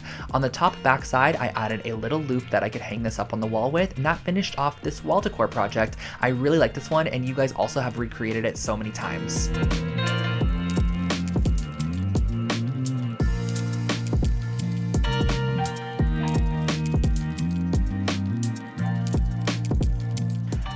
Next, we are heading into some of the aesthetic DIYs that I've done on my channel. I absolutely love creating aesthetic DIY projects for you guys, and I do full videos where I take really trendy pieces and kind of turn them into DIY forms. So the first thing that I'm going to be doing is just rolling out a piece of clay into the shape of a face. I also went ahead and kind of pinched the edges upwards just to kind of give it a little bit of a lip on the edge, and then I rolled out these thin tubes of clay that I used to kind of decorate the face. So I went ahead and created this abstract eye shape that transcended down into a nose, added a couple of eyelashes, and of course we had to add a mouth as well. Once that was fully shaped and kind of in position, I went ahead and baked it in the oven for about 25 minutes or until it was nice and solid.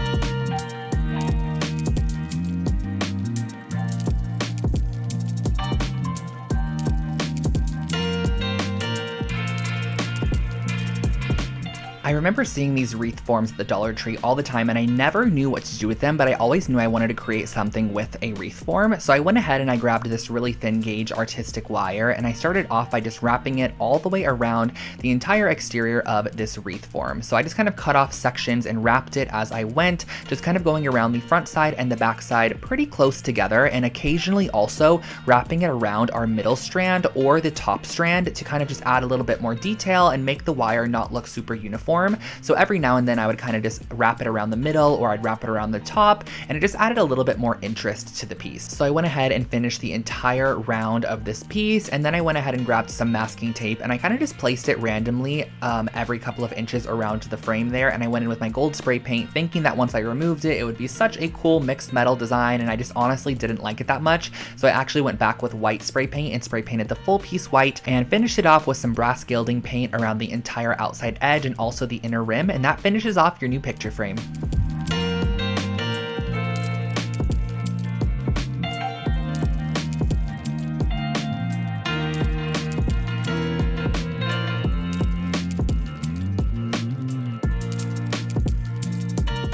I actually used this tray earlier in a project, which was that mirror. It is the Stockholm 2017 tray, and I used some of these hairpin legs that I found on Amazon. So all you're gonna need in addition to this is some strong bond adhesive. So I actually flipped this tray over, and I'm going to use it as the tabletop for our little table that we're creating. This is going to be kind of like a little side table, and I suggest using E6000 to adhere this leg to the bottom, and also go back in and add E6000 into all of those holes at a generous amount. That way, once it's dry, it almost acts as a nail, and that really finishes off this project. Super simple and easy side table recreation.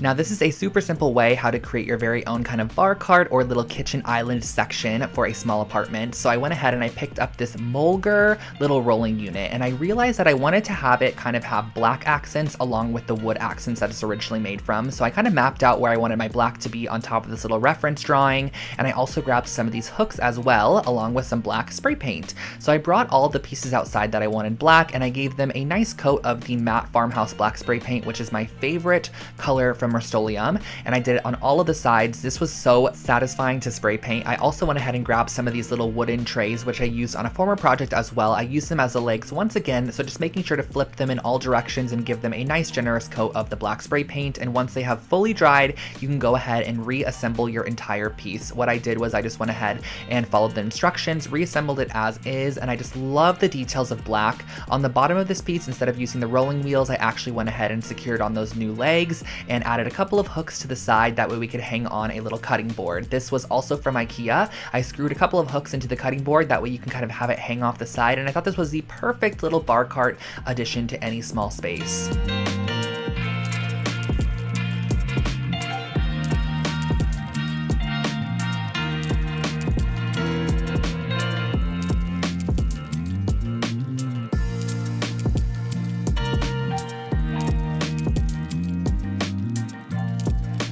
For our next project, I wanted to share with you guys how to create your very own knobs using clay and also these really cute photo holders. So the first thing I did was I kind of created a chunky ball, and I just honestly inserted a screw on the inside, and this is going to be a knob for a dresser. I'm going to create a triangle shaped one as well. And then right here, I'm kind of just creating a disc and using a popsicle stick to create a slice down the center. This is going to be our little photo holder or memento holder. So you're gonna wanna go ahead and bake these, and once they come out of the oven, you could just simply paint them as you'd like. I use my brass gilding paint on the round knob to kind of give it a hammered look, and then on the smaller one I painted it pink, added some white details to give it that ceramic vibe, and last but not least I just left the actual picture holder completely raw.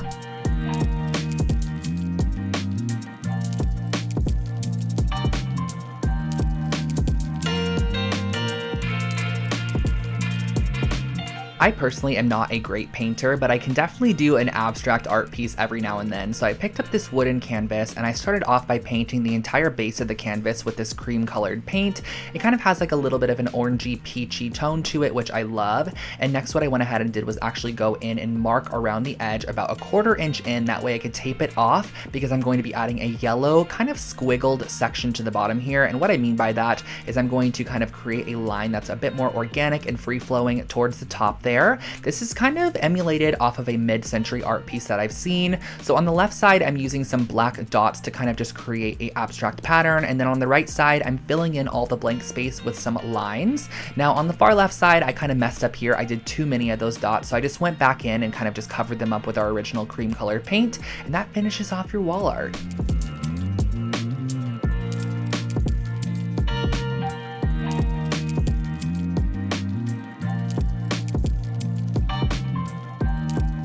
This candlestick DIY is actually one of my most recreated projects on my YouTube channel, and all you have to do for this is actually fill up a pitcher or something pretty tall that you could submerge your full candlestick in with some lukewarm water, and you're going to let your candles sit for about 15 minutes or so. Once they come out of that water, they're actually extremely malleable. They almost are like a wet noodle in a sense that you have a little bit of time to shape them however you would like to. So it's really fun to be able to create these very organic and abstract shapes with your taper candles, and it just makes them a little bit more interesting. You can even go in with a rolling pin like I did with this one, flatten down the wax a little bit, it's not sticky at all, and then go in and twist it to create a funky twisted candle. So there are a ton of different alterations that you could do for this particular project. I also went ahead and kind of created this looped candle. And lastly, I used 2 purple candles to kind of create this standing, it's called a duo candle, where basically the bottom base is kind of twisted and then it has this really cool kind of double-sided candle, I guess you could say. So I went ahead and I tried to melt them together, but it honestly didn't work. I ended up just kind of gluing them together with some hot glue and finishing it off with a little bit of wax. And that is how I finished off all of these really cute abstract taper candles.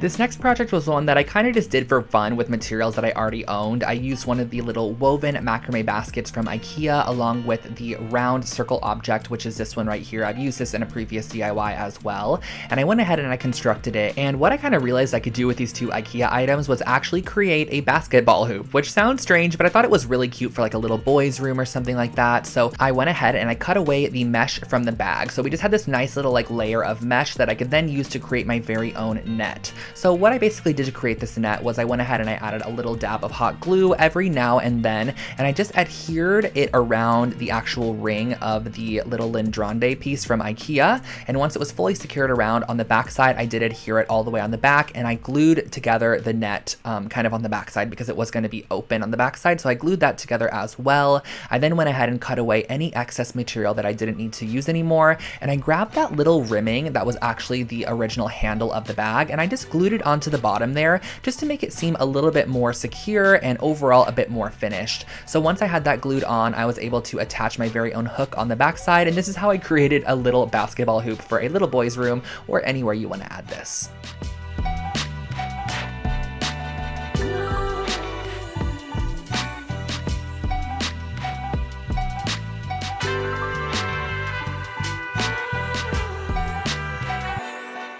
Now this next project was a super cute idea, and I'm going to share with you guys how I would probably do it a little bit differently. So I started off with this plate holder from Ikea, and I cut one side off of the plate holder so that I had the little middle stick sections attached to one side still. So as you can see, this is the piece that I'm going to be using.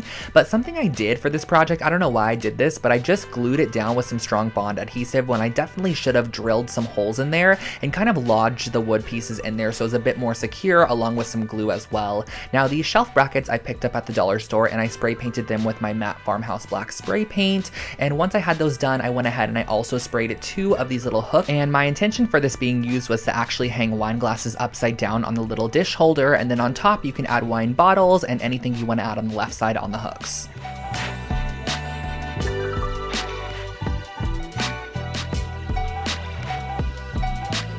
This is another project that I actually created a couple of years back, but it is still so cute. I wanted to share it with you guys once again. So I found this cotton-filled cording. It was a very weird kind of like cotton-filled fiber mesh strand. I don't exactly know what it was, but it made for a perfect base for any coaster. So I kind of spiraled it up into these coaster shapes, and then I wanted to add a little bit of detail with a needle and thread. So I grabbed these tiny little copper seed beads and I strung them on my needle and thread, kind of just transferring them down and actually gluing them in the divot of our spiral. So I just glued these all the way around in our spiral. This was inspired by an Anthropology coaster set that I had seen that cost over $100. I wanted to recreate my own, and that's exactly what I did.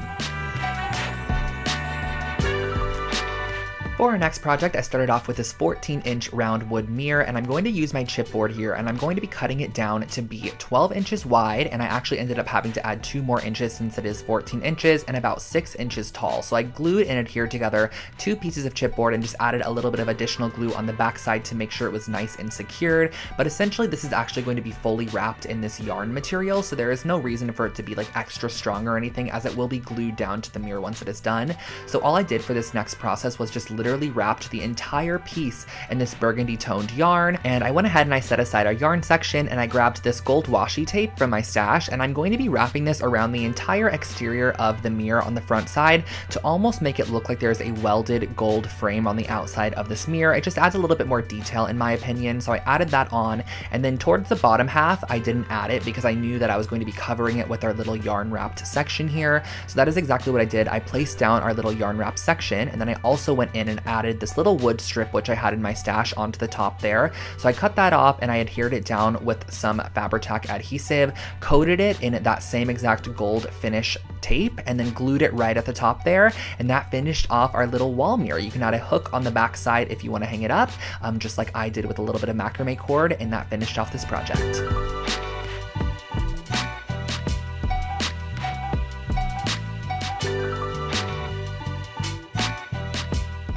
This next project blew up on TikTok, and I knew I wanted to recreate it here on my channel, so I actually grabbed 2 different gallons of soda. This was actually just ginger ale gallons, and I went ahead and I cut the tops off with an X-Acto knife, and I grabbed this fairy light pack. Now, this fairy light pack was from Amazon, and if you plan on running this all the time, I do suggest getting one that plugs directly into the wall as opposed to a battery-operated one, which you're gonna kind of have to hide the cord down the wall if necessary. So what I ended up doing was just using the battery-powered one. I'm just gonna use this on more special occasions. So I went ahead and I glued the battery pack on the inside and glued the 2 pieces together, and then I added a string which is going to be used for hanging it up. I suggest gluing down the string first rather than adding the polyfill because the string honestly is kind of hard to find once you add all of that polyfill, so make sure to add your string first and then go ahead and just apply clumps of this polyfill material, which is essentially what you use to like stuff a doll or stuff a stuffed animal with or a pillow. I just glued this on around the outside, and a little tip for you guys that I learned from somebody who actually creates these is to use hairspray to make sure that your polyfill stays together. So you can spray hairspray on it as if it's actual hair, and it will kind of make it stay together a bit more.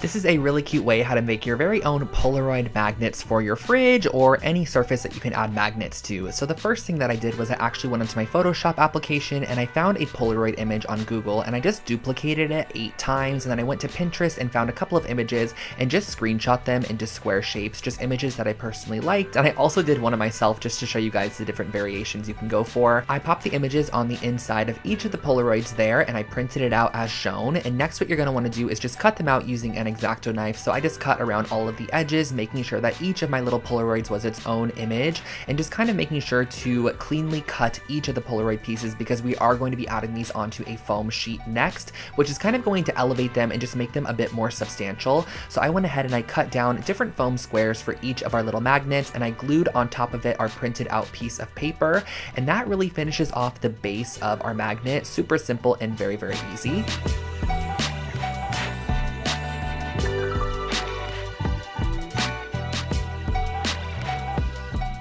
The last step in creating these magnets is just to apply a little magnet on the back side. I just use these little circle ones from the craft store, and you can hang these up on your fridge or wherever you'd like.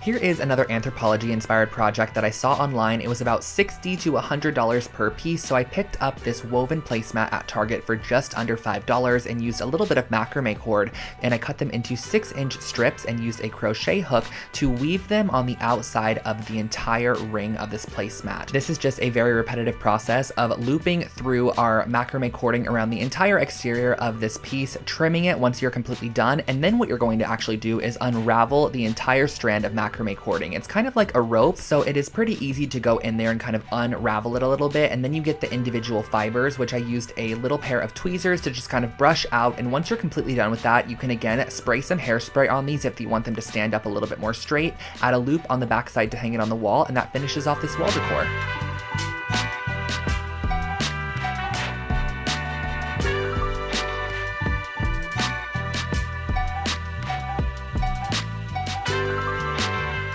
This is a super easy hack to make your very own sea glass vessels. So I got a couple of glass vases from the dollar store, and I'm going to be mixing some Elmer's glue with just some basic food coloring to create basically a colored Elmer's glue.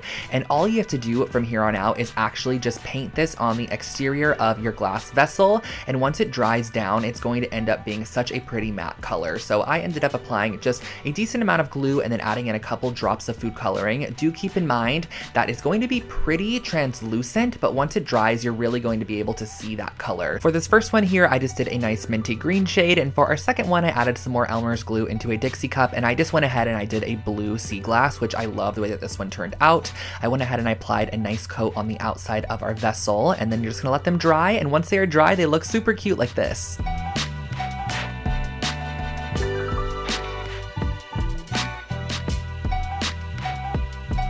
Back with another IKEA hacks, I'm going to be using this basket, which is the Snidad basket from IKEA, and I'm going to also be using the Hema light cord. So the additional supplies are just a wire cutter and some hemp cord. So the first thing I wanted to do on this basket was actually remove the handles because I want to turn it into a pendant light as opposed to a basket. So I just cut off these little raffia strands on the side there, pulled out the handle, which was just kind of nail gunned in. And once you have both of those handles removed, we're going to be flipping it over so that way we can create an opening on the bottom for our light cord. So I just went ahead and I actually cut diagonal across from each other out some of those little sections. So I went ahead and I cut this one out, I cut a little bit higher than that, and then directly across from that, I did the same exact method of cutting them out. So I had two open holes here that I was then able to string my light cord through and kind of tie it onto that middle intersection and allow my light to hang in the middle and also me hang it from the ceiling there. So I just dropped through my light cord, wrapped it around, tied it on the inside there, as you can see, in just a simple little knot, and then I strung it back out the top. That way I was able to hang it up. Just insert your light bulb and that finishes off this pendant light.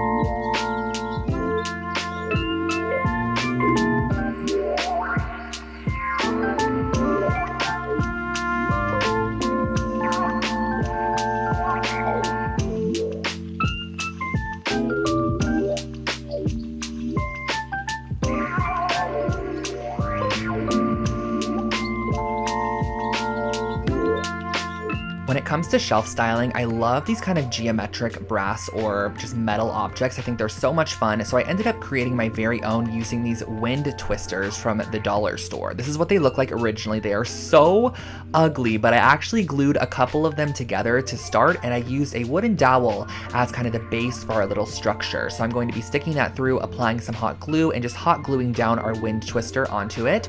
But do not worry, we are not going to be leaving this rainbow. We're actually going to transfer it outside and spray the entire thing with a brass or whatever color spray paint you want to put on there. I ended up opting for brass just because I feel like it gave it a very kind of unique and cohesive look. And then of course we needed to create a base for our sculpture. So I got this little wood cube at Michael's, and I'm going to be covering it with some marble contact paper just to make it look a little bit more luxury and high end. And I just kind of did this how you would a present. I just cut off different edges and made sure it was nice and flush. Created another one, just a matte black box to give you guys options so you can kind of see what it would look like. And once I had both of my box pedestal bases, I just drilled a hole down the center of them, which I could then go in and apply the stick with a little bit of hot glue so that our sculptures can stand up. So I piped in a decent amount of hot glue, pressed my stick on the inside, just made sure it was standing upright, and do not worry about this at all. It is super lightweight, so it's not going to topple over, and that finishes off our brass sculptural objects.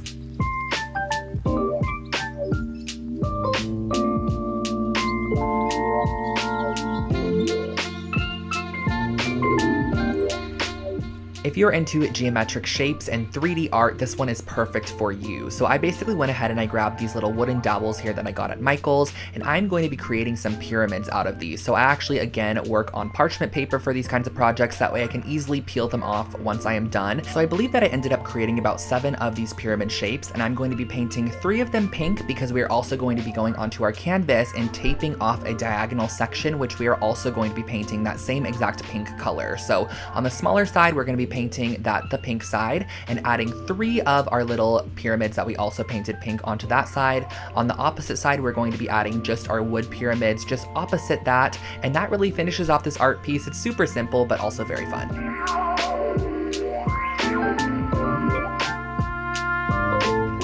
When the moon mirror became popular on TikTok, one of the most requested projects I created was this moon mirror. So I figured I'd go out and grab a circular shaped mirror, some joint compound, and get to work. So basically for this project, what you're going to want to do is kind of map out where you want your moon shape to be on the right side of your mirror there, and spread a decently thick amount of joint compound on that section. I probably did a 1/4 inch, but you can vary it and make it thicker in some sections. I believe that that also gives it a little bit more texture. And next, what you could see me doing is actually going in with a sea sponge, and I'm going to go ahead and just create some some nice texture throughout the area. And lastly, you're going to want to go in with a squirt bottle and just spray vigorously in spots to create craters in your moon. I used some paper towels to just absorb any excess water and went back in with my spatula just to smooth out some sections and add some more joint compound to other sections to kind of create an elevated look. You're going to want to let this dry overnight, and as the joint compound dries, it actually cracks a little bit, which I think gives even more texture and dimension to the moon shape. So what I'm going to be doing next is mixing up a little bit of brown acrylic paint with some white to create kind of an off-whitish color, which I'm going to go ahead and paint my entire moon shape with just to give it a full coat of one solid color. And then I'm also going back in with a little bit of diluted brown and just some other whites and spray paints, whatever I want to add in here just to kind of add texture, and that finishes off your moon mirror.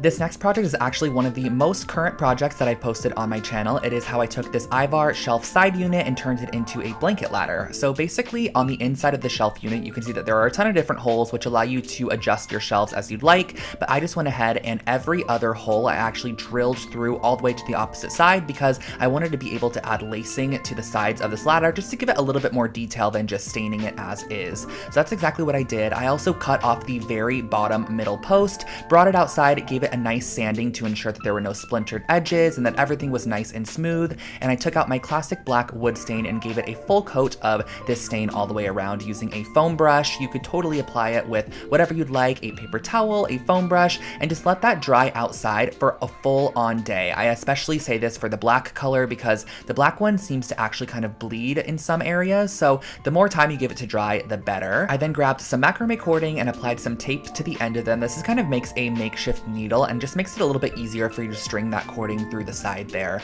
Now, all I did on either side was just create X's on both the outside and the inside, crossing over my macrame cord as I worked my way down to the bottom, and I just really like the way that this added a nice little detail to the side. I think it would also be really cute with some leather cording, and that finishes off your blanket ladder.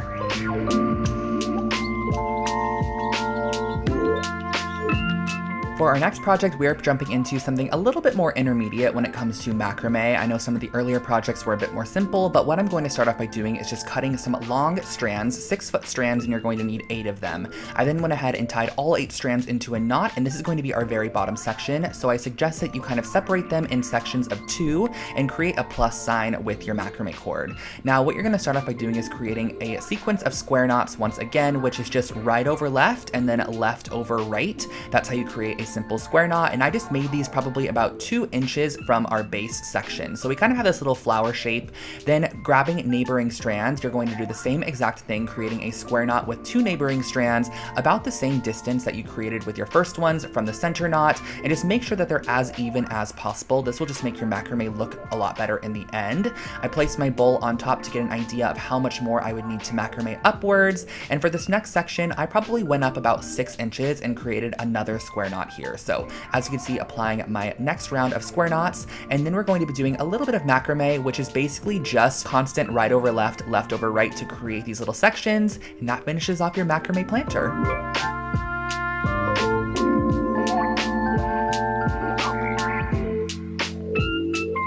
Now this project was a really fun texture that I kind of recreated using some of this lightweight spackle from the dollar store. I also used this glass vessel as well, also from the dollar store. But basically I scooped out this spackling material and it almost has this like moon sand kind of a feeling to it. It feels almost like clay, but it's not too wet, but it's also dry. It just has a very odd texture. So I figured, why don't I try going ahead and applying this to the entire exterior of one of these glass vases and creating almost like a stone finish vase. And this piece only cost me around $3 to create. I used 2 full canisters of that spackling mixture. I also went ahead and applied it on the inside top rim. Once it dries down, it looks like this.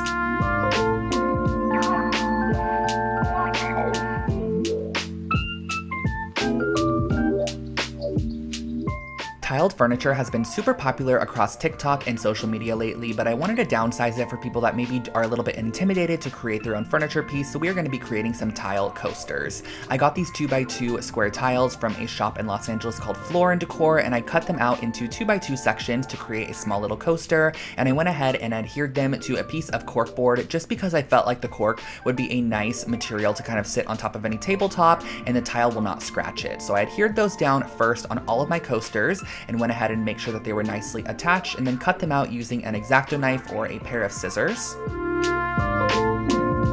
I brought out some acrylic paint just to see how this would work on top of the tiles, and I can tell you guys it worked perfectly. All I did was 2 to 3 even coats of this acrylic paint on top of the tiles and also on the sides there. So this is my second coat that I'm applying on, using my heat tool to dry it down. And then what I actually did was went in with a Mod Podge hard coat and did 2 full coats of this hard coat across the entire top and sides of our coaster. This makes it water and weather resistant. And then I brought out my grout, which I've used in a lot of different projects that I've done tiling in the past. This is just a nice warm gray grout, so I applied it with my finger into the grout lines, just kind of evenly dispersing it, wiping away any of the excess. And then what I did in the end was I actually used a little bit of caulking and I just applied it to the sides to give it a nice clean finish, and that finishes off these coasters.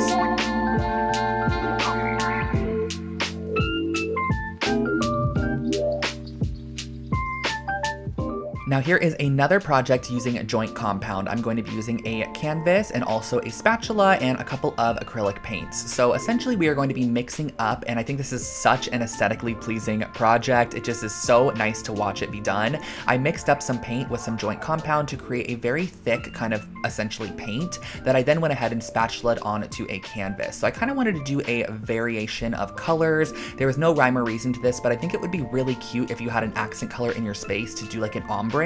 So making it the darkest shade it could be to start, and then kind of working your way towards a lighter shade as you go on. So I just did a kind of variance of different colors, some soft yellows, oranges, pale greens, a little bit of pink, and then just a natural joint compound at the bottom there. You're going to want to let this dry, and once it has dried, you have a cute little decor piece.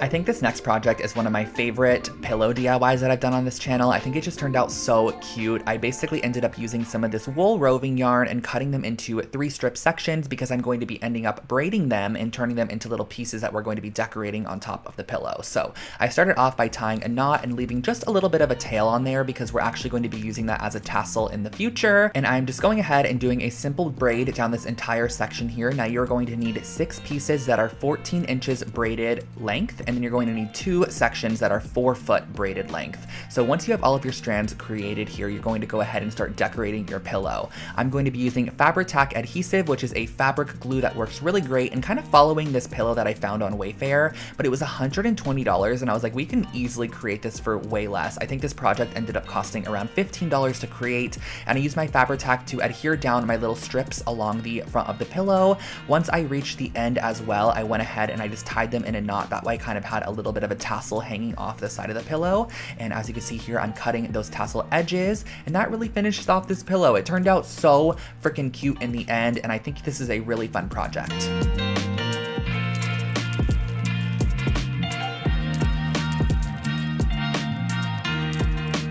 Here is a super simple DIY for a really cute kind of photo holder or Polaroid holder. All I did was I grabbed some white and black clay that I'm going to be using to create the little holders themselves. So I started off by just working the clay in my hands, making it a little bit warm and kind of forming it into a pyramid shape using some dental floss to create a line down the center. That little dental floss line that we created is going to be able to hold your photo. You can kind of slip it in that line once it is baked. I also went ahead and used some black clay because I wanted to create almost a marbled looking one. So I mixed together a little bit of black, or I guess a lot of black, and a little bit of white to create more of a black based marble pattern. So I twisted it up, kind of molded it into the shape that I wanted it to be in, used my dental floss to again cut a line and just create the nice edges on that pyramid shape there, popped them on a cookie sheet and just baked them in the oven for about 20 minutes, I would say. And then once they came out, you can add any additional details you would like on there as well. So I went ahead and wrapped one of them with some washi tape and used a little bit of my brass gilding paint to go ahead and paint the top of it as brass. Allow that paint to dry, and you can slip your photos or Polaroids in these and store them on a desk or shelf.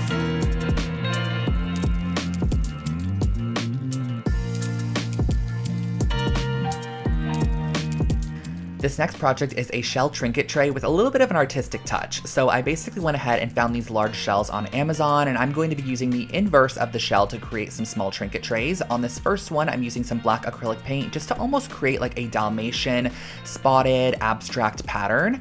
On the second one that I'm doing here, this one's going to be a little bit more funky. I'm kind of following a retro modern pattern and using some pastel tones to map out the pattern on the inside. I'm just doing some horseshoe shapes, kind of some fish shapes, some rings, some lines, some clouds, whatever you have, you can just create them as you would like to. I also went ahead and kind of created this pink ombre shell, and then you're going to want to seal the entire piece, that way it's nice and finished off. So I'm using the same Mod Podge hard coat I used on those tile coasters, going in and just painting the hard coat on the top. I suggest doing 2 full coats of this. Once you have it dried down, you have your finished off little shell trinket trays.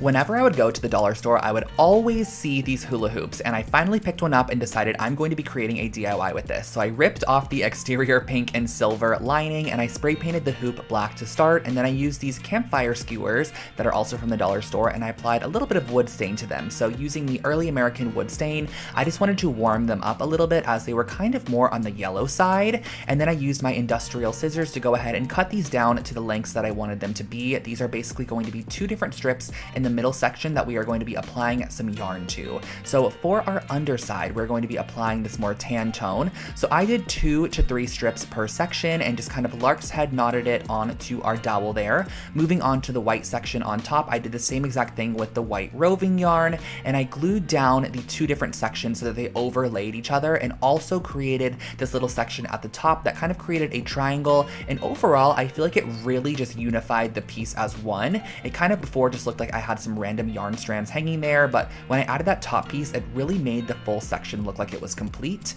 I used a little bit of tape and a steamer to go ahead and steam my strands and cut them into a nice blunt cut, and that finished off our wall decor.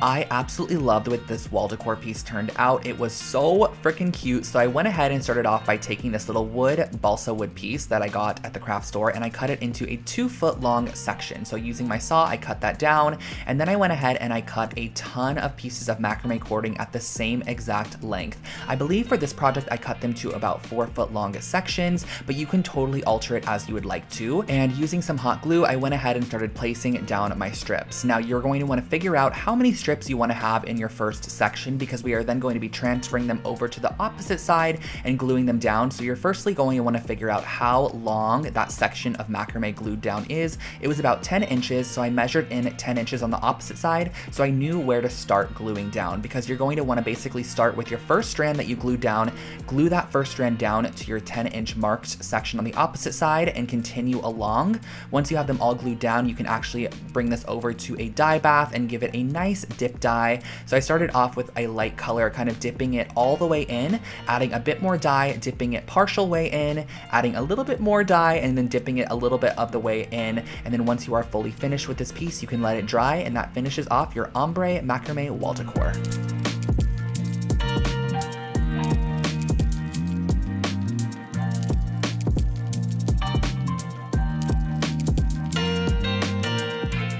Here we have another fun Lol Howls IKEA rug hack. This is using the same exact masking tape we used prior. This one is actually a little bit wider than that one, but I started off by taking a 12-inch strip and finding the exact center of the rug and placing down my 12-inch strip in a horizontal fashion. Once you have your 12-inch strip placed down, everything else just kind of comes from there. You're going to want to go ahead and place down your tape as shown here. Now, I just went ahead and made sure that every section that did not have tape was exactly 2 knots wide. That way, when we sprayed our black on there, there was more of the actual natural part of the rug as opposed to the black there. I wanted the black to be a little bit more just like not as present as the natural jute itself. So I went outside, sprayed it with some black spray paint so that way all those sections were covered, brought it back inside once it was dried, and pulled off all that tape to reveal your brand new rug pattern. This one ended up being a really cool kind of abstract geometric rug, and I love the way that it turned out.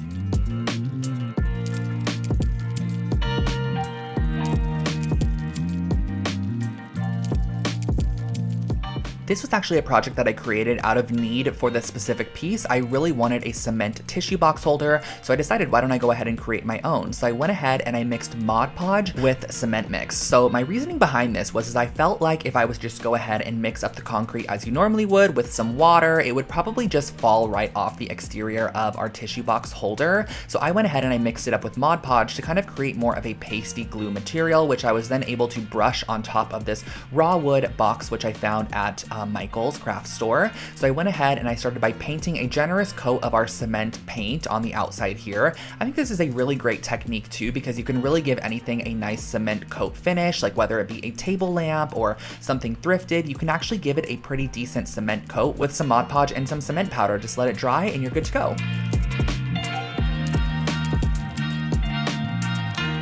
Wow, you guys, we have made it to project 90, and this one is a really, really cute one. I ended up getting this bubble mold off of Amazon. It is basically a bubble candle mold, and I went ahead and I started off by piercing a hole in the bottom middle using an embroidery needle. That way I was able to string a wick through this area because I'm going to be melting down some of this soy wax in a double boiler method where you basically take a pot, fill it halfway up with water, and then put your wax inside of a vessel that is glass or whatever material you have. You're going to place this in the inside of the pot and melt it down as you go. So just kind of melting it down slowly and gradually until you have all of the wax melted. And I also knew that I wanted to add color to this candle. So I started off with the brown kind of oversaturated wax pellets. I found these on Amazon. They are basically just meant for coloring your wax candles. So I went ahead and I dropped a couple drops of the brown in there. And then it was time to go ahead and pour the wax into our mold. So as you can see here, I kind of created my very own mold holder with a paper cup. However, I do not suggest this because the weight of the wax inside of here actually ended up indenting the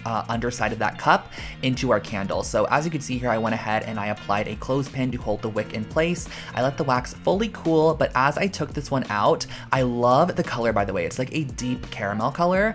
As I took it out, you can see that all of the top ball edges just kind of got indented. So I ended up making a second one a little bit lighter in shade, and this one was perfect. I love the way that these candles turned out.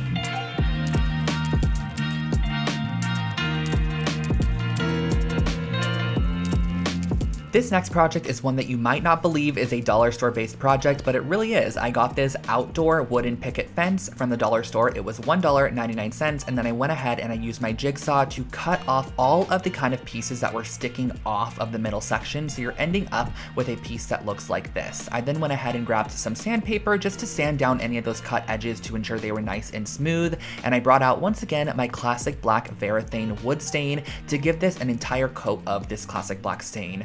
Now, the thing I liked about this piece in particular is I think it had a finish on it, so it kind of didn't soak in some of the stain, but it allowed you to see some of that wood grain a little bit better, which I loved. So I soaked this piece of raffia cane material in water for about 20 minutes, and then I cut it down to the width of our piece. I'm going to be stapling this to the back side so that you can actually see that woven cane through the little openings on the front side. So using a staple gun, I stapled all the way across the bottom there. I then pulled it taut and stapled across the sides and across all the little middle posts as well. And then on the front side of this piece, I went ahead and I used a drill with a really small drill bit to create a pilot hole for all of our little hooks to go into. I thought this would be such a cute jewelry holder in your bedroom. I feel like it looks super elevated, or even a key holder by your front door. So once you're finished screwing in those hooks, you can just go ahead and hang this wherever you'd like to use it, and that finishes off this project.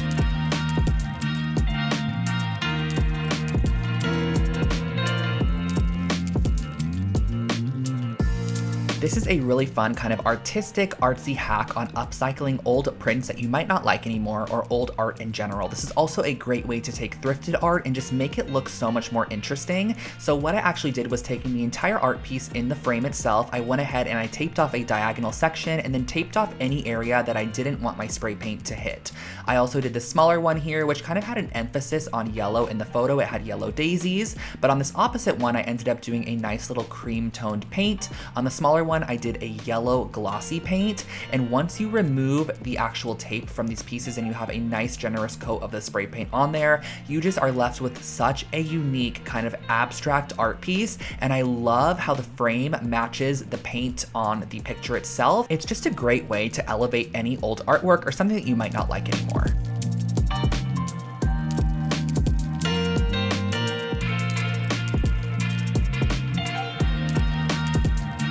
For our next project, I wanted to share with you guys how to make some really cute cement or concrete planters. So I started off with some of this cement mix. Now this is not the cement mix I currently use. This one has so many large rocks in it. I actually suggest getting the pre-sifted cement mix that comes in the tub from Lowe's or Home Depot. And what I ended up doing was just mixing this with water and turning it into the consistency that I want it to be, and then pouring it into a foam cup, which is going to be the mold for our planter. Now pressing inside of that foam cup, I am applying a little kind of solo shot glass, which you're going to want to weigh down with a couple of rocks or heavy stones. That way it sits in the middle of your cup and allows it to dry, and this is going to be the mold base for your piece. So once it has fully dried, you could remove that inner solo cup. You have your little place that you're now going to put your plant inside of, and you can also cut away the foam cup from the exterior. I can definitely say that foam cups really create a beautiful mold for any project. It's very, very smooth in the end, and I like the finish that it gives. So sanding that top rim just to kind of give it a finished off look. You could then go in with a little bit of paint to add a detail, or just leave it as is. So on the side here, I used my silver gilding paint, and I just painted the side of this silver, making sure I had a nice straight line with my tape. You can also do it horizontally or vertically, but once you have them all taped off, these are your finished concrete planters.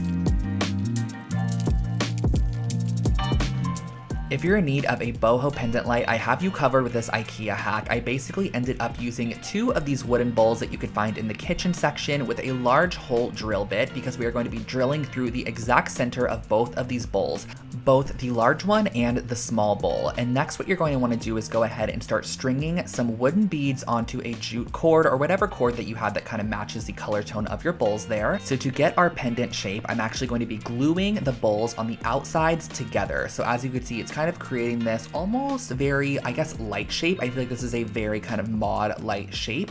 And around the center section where we added the glue, I'm going to be tying on our wooden beads. That's kind of going to add our boho element to this piece. Now for our light cord, I picked up a basic light cord from Ikea, and I ended up wrapping the entire cord with our jute rope. That way it just matched the aesthetic of our pendant light to start. You're going to go ahead and glue this directly down in the center, applying a generous amount of Gorilla Hot glue. You're just going to want something very industrial strength.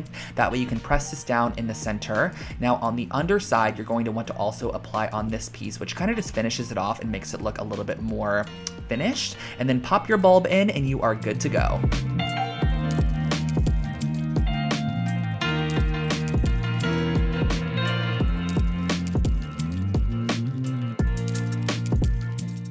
This is my first time ever trying punch needling, and it was so much fun. I loved it. I basically used an embroidery hoop with some monk's cloth, which is the proper material you're going to be needing for punch needling. I cut away any of that excess on the outside of my embroidery hoop, and then I went ahead and started to draw out the design that I wanted to go for. So I kind of wanted something a little bit abstract, a little bit geometric. This was my first time, so I didn't want anything too complex. And using my punch needle tool, which you could find these on Amazon, you're going to string through the yarn of choice that you're going to go with, and start with the outline of your shape first. So I went ahead and did this larger half circle shape with this orange color. I did the outline and then I filled it in on the inside. Now what I can give you tip-wise for punch needling is just to make sure that you punch all the way down. That's what's going to create the loop on the opposite side, and make sure that none of your rings come out as you go along. So I went ahead, I did the white middle section. I also added this little tan section, and then I did a yellow border all the way around the exterior, and then I filled in the white with the yellow as well. And then once you are finished off, you can cut away any of that excess monk's cloth on the back side, and that finishes off your wall decor piece.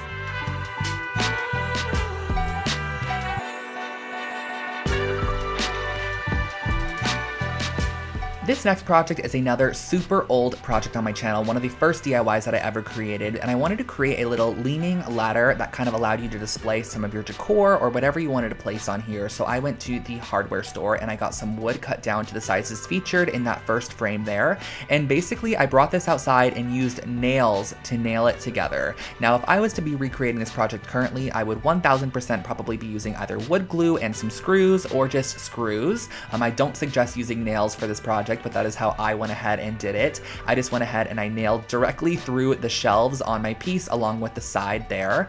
Nailed 2 nails into each section, and I just moved my way along, placing shelves where I wanted them to go and using 2 nails to secure them into place. Super simple and easy, and I styled it like this.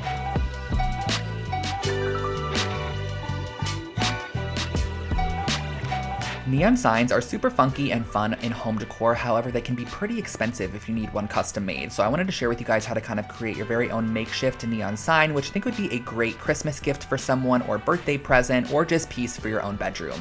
So I started off with a large canvas and painted it the backing color that I wanted it to be. I just opted for this kind of corally pink color, and then I went ahead and got these LED strip lights, which are from Amazon. They are just basically string lights that are super malleable. You can use them however you would like to. So I punched a hole in the back side of my canvas and brought the string light out the front, and I was able to then go ahead and create the shape that I wanted to.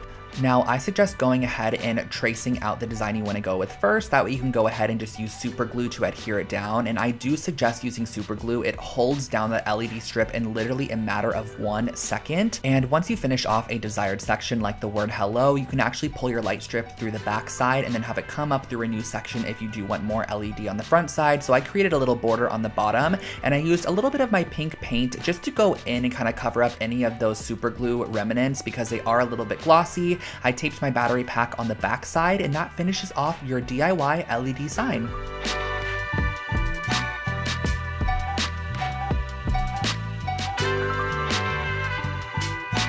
Here I have another fun dollar store project for you guys. So I found these little plant pots at the dollar store. They're basically just like the pots that would essentially be used when plants are first starting out. You kind of grow them in here and transfer them into soil. So I ripped them all apart, and I'm going to be boiling them down in some water. This literally looks like beef. If you guys watch the full tutorial of this project, I talk about how it looks identical to roast beef, and that is basically what it is. But we are going to be using a mixer here to mix it up in a bowl and break down all of our paper fibers, because what we're going to be doing is creating a paper mache bowl using some joint compound and some Elmer's glue. So mixing that into our material to start, which is basically our broken down paper fibers that is all heated up. We're going to want a nice mushy material. Next, you're going to want to go ahead and find some form of mold. So I found this large Ikea bowl. I used some oil on the exterior of it and also added some cling wrap on the outside as well. That way our piece would not stick in the end and it would just nicely come off. So scooping a large dollop of our roast beef material on top, but it's really paper mache. You're going to press this on the exterior, let it dry in a place for 4 to 5 days. Now, I suggest if you want to create this project, going back and watching the full tutorial, which I'll link it below for you guys. I just went ahead and I painted this with a little bit of cream paint, some black paint. I also added some wood stain to kind of give it a vintage look, and that finished off this bowl.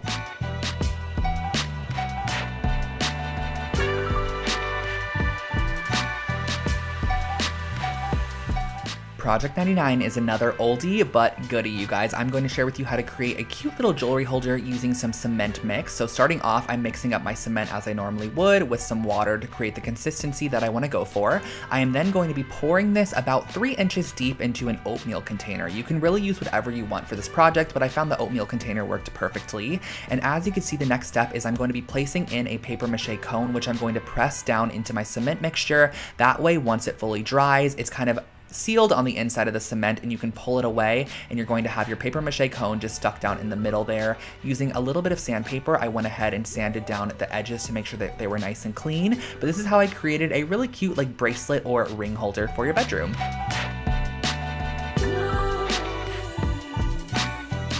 And our last project is a very fun vase project using this pool noodle that I found at the dollar store, along with some of the lightweight spackling from the dollar store as well. I just went ahead and I actually coated the outside of this pool noodle using our lightweight spackling to almost give it a ceramic finish. I really wanted this piece to kind of give off CB2 or Urban Outfitters vase vibes that you would buy for like $150. Now, I went through so many processes of spray painting this piece. I started off with black to start, and I was honestly not a fan. So then I went in with this stone finish spray paint. I sprayed this on there, gave it a generous coat of the stone finish, and once again, I was not the biggest fan. It kind of just had this odd colorway to it, and the black wasn't fully coated. So then I brought it inside and I used some white acrylic paint mixed up with a little bit of tan acrylic paint, mixed that together, and then I fully coated my piece with this paint, and I loved the way that it turned out. It totally finished it off and made it look like a really funky retro vase. You can pop some florals on the inside, and that finishes off your vase project.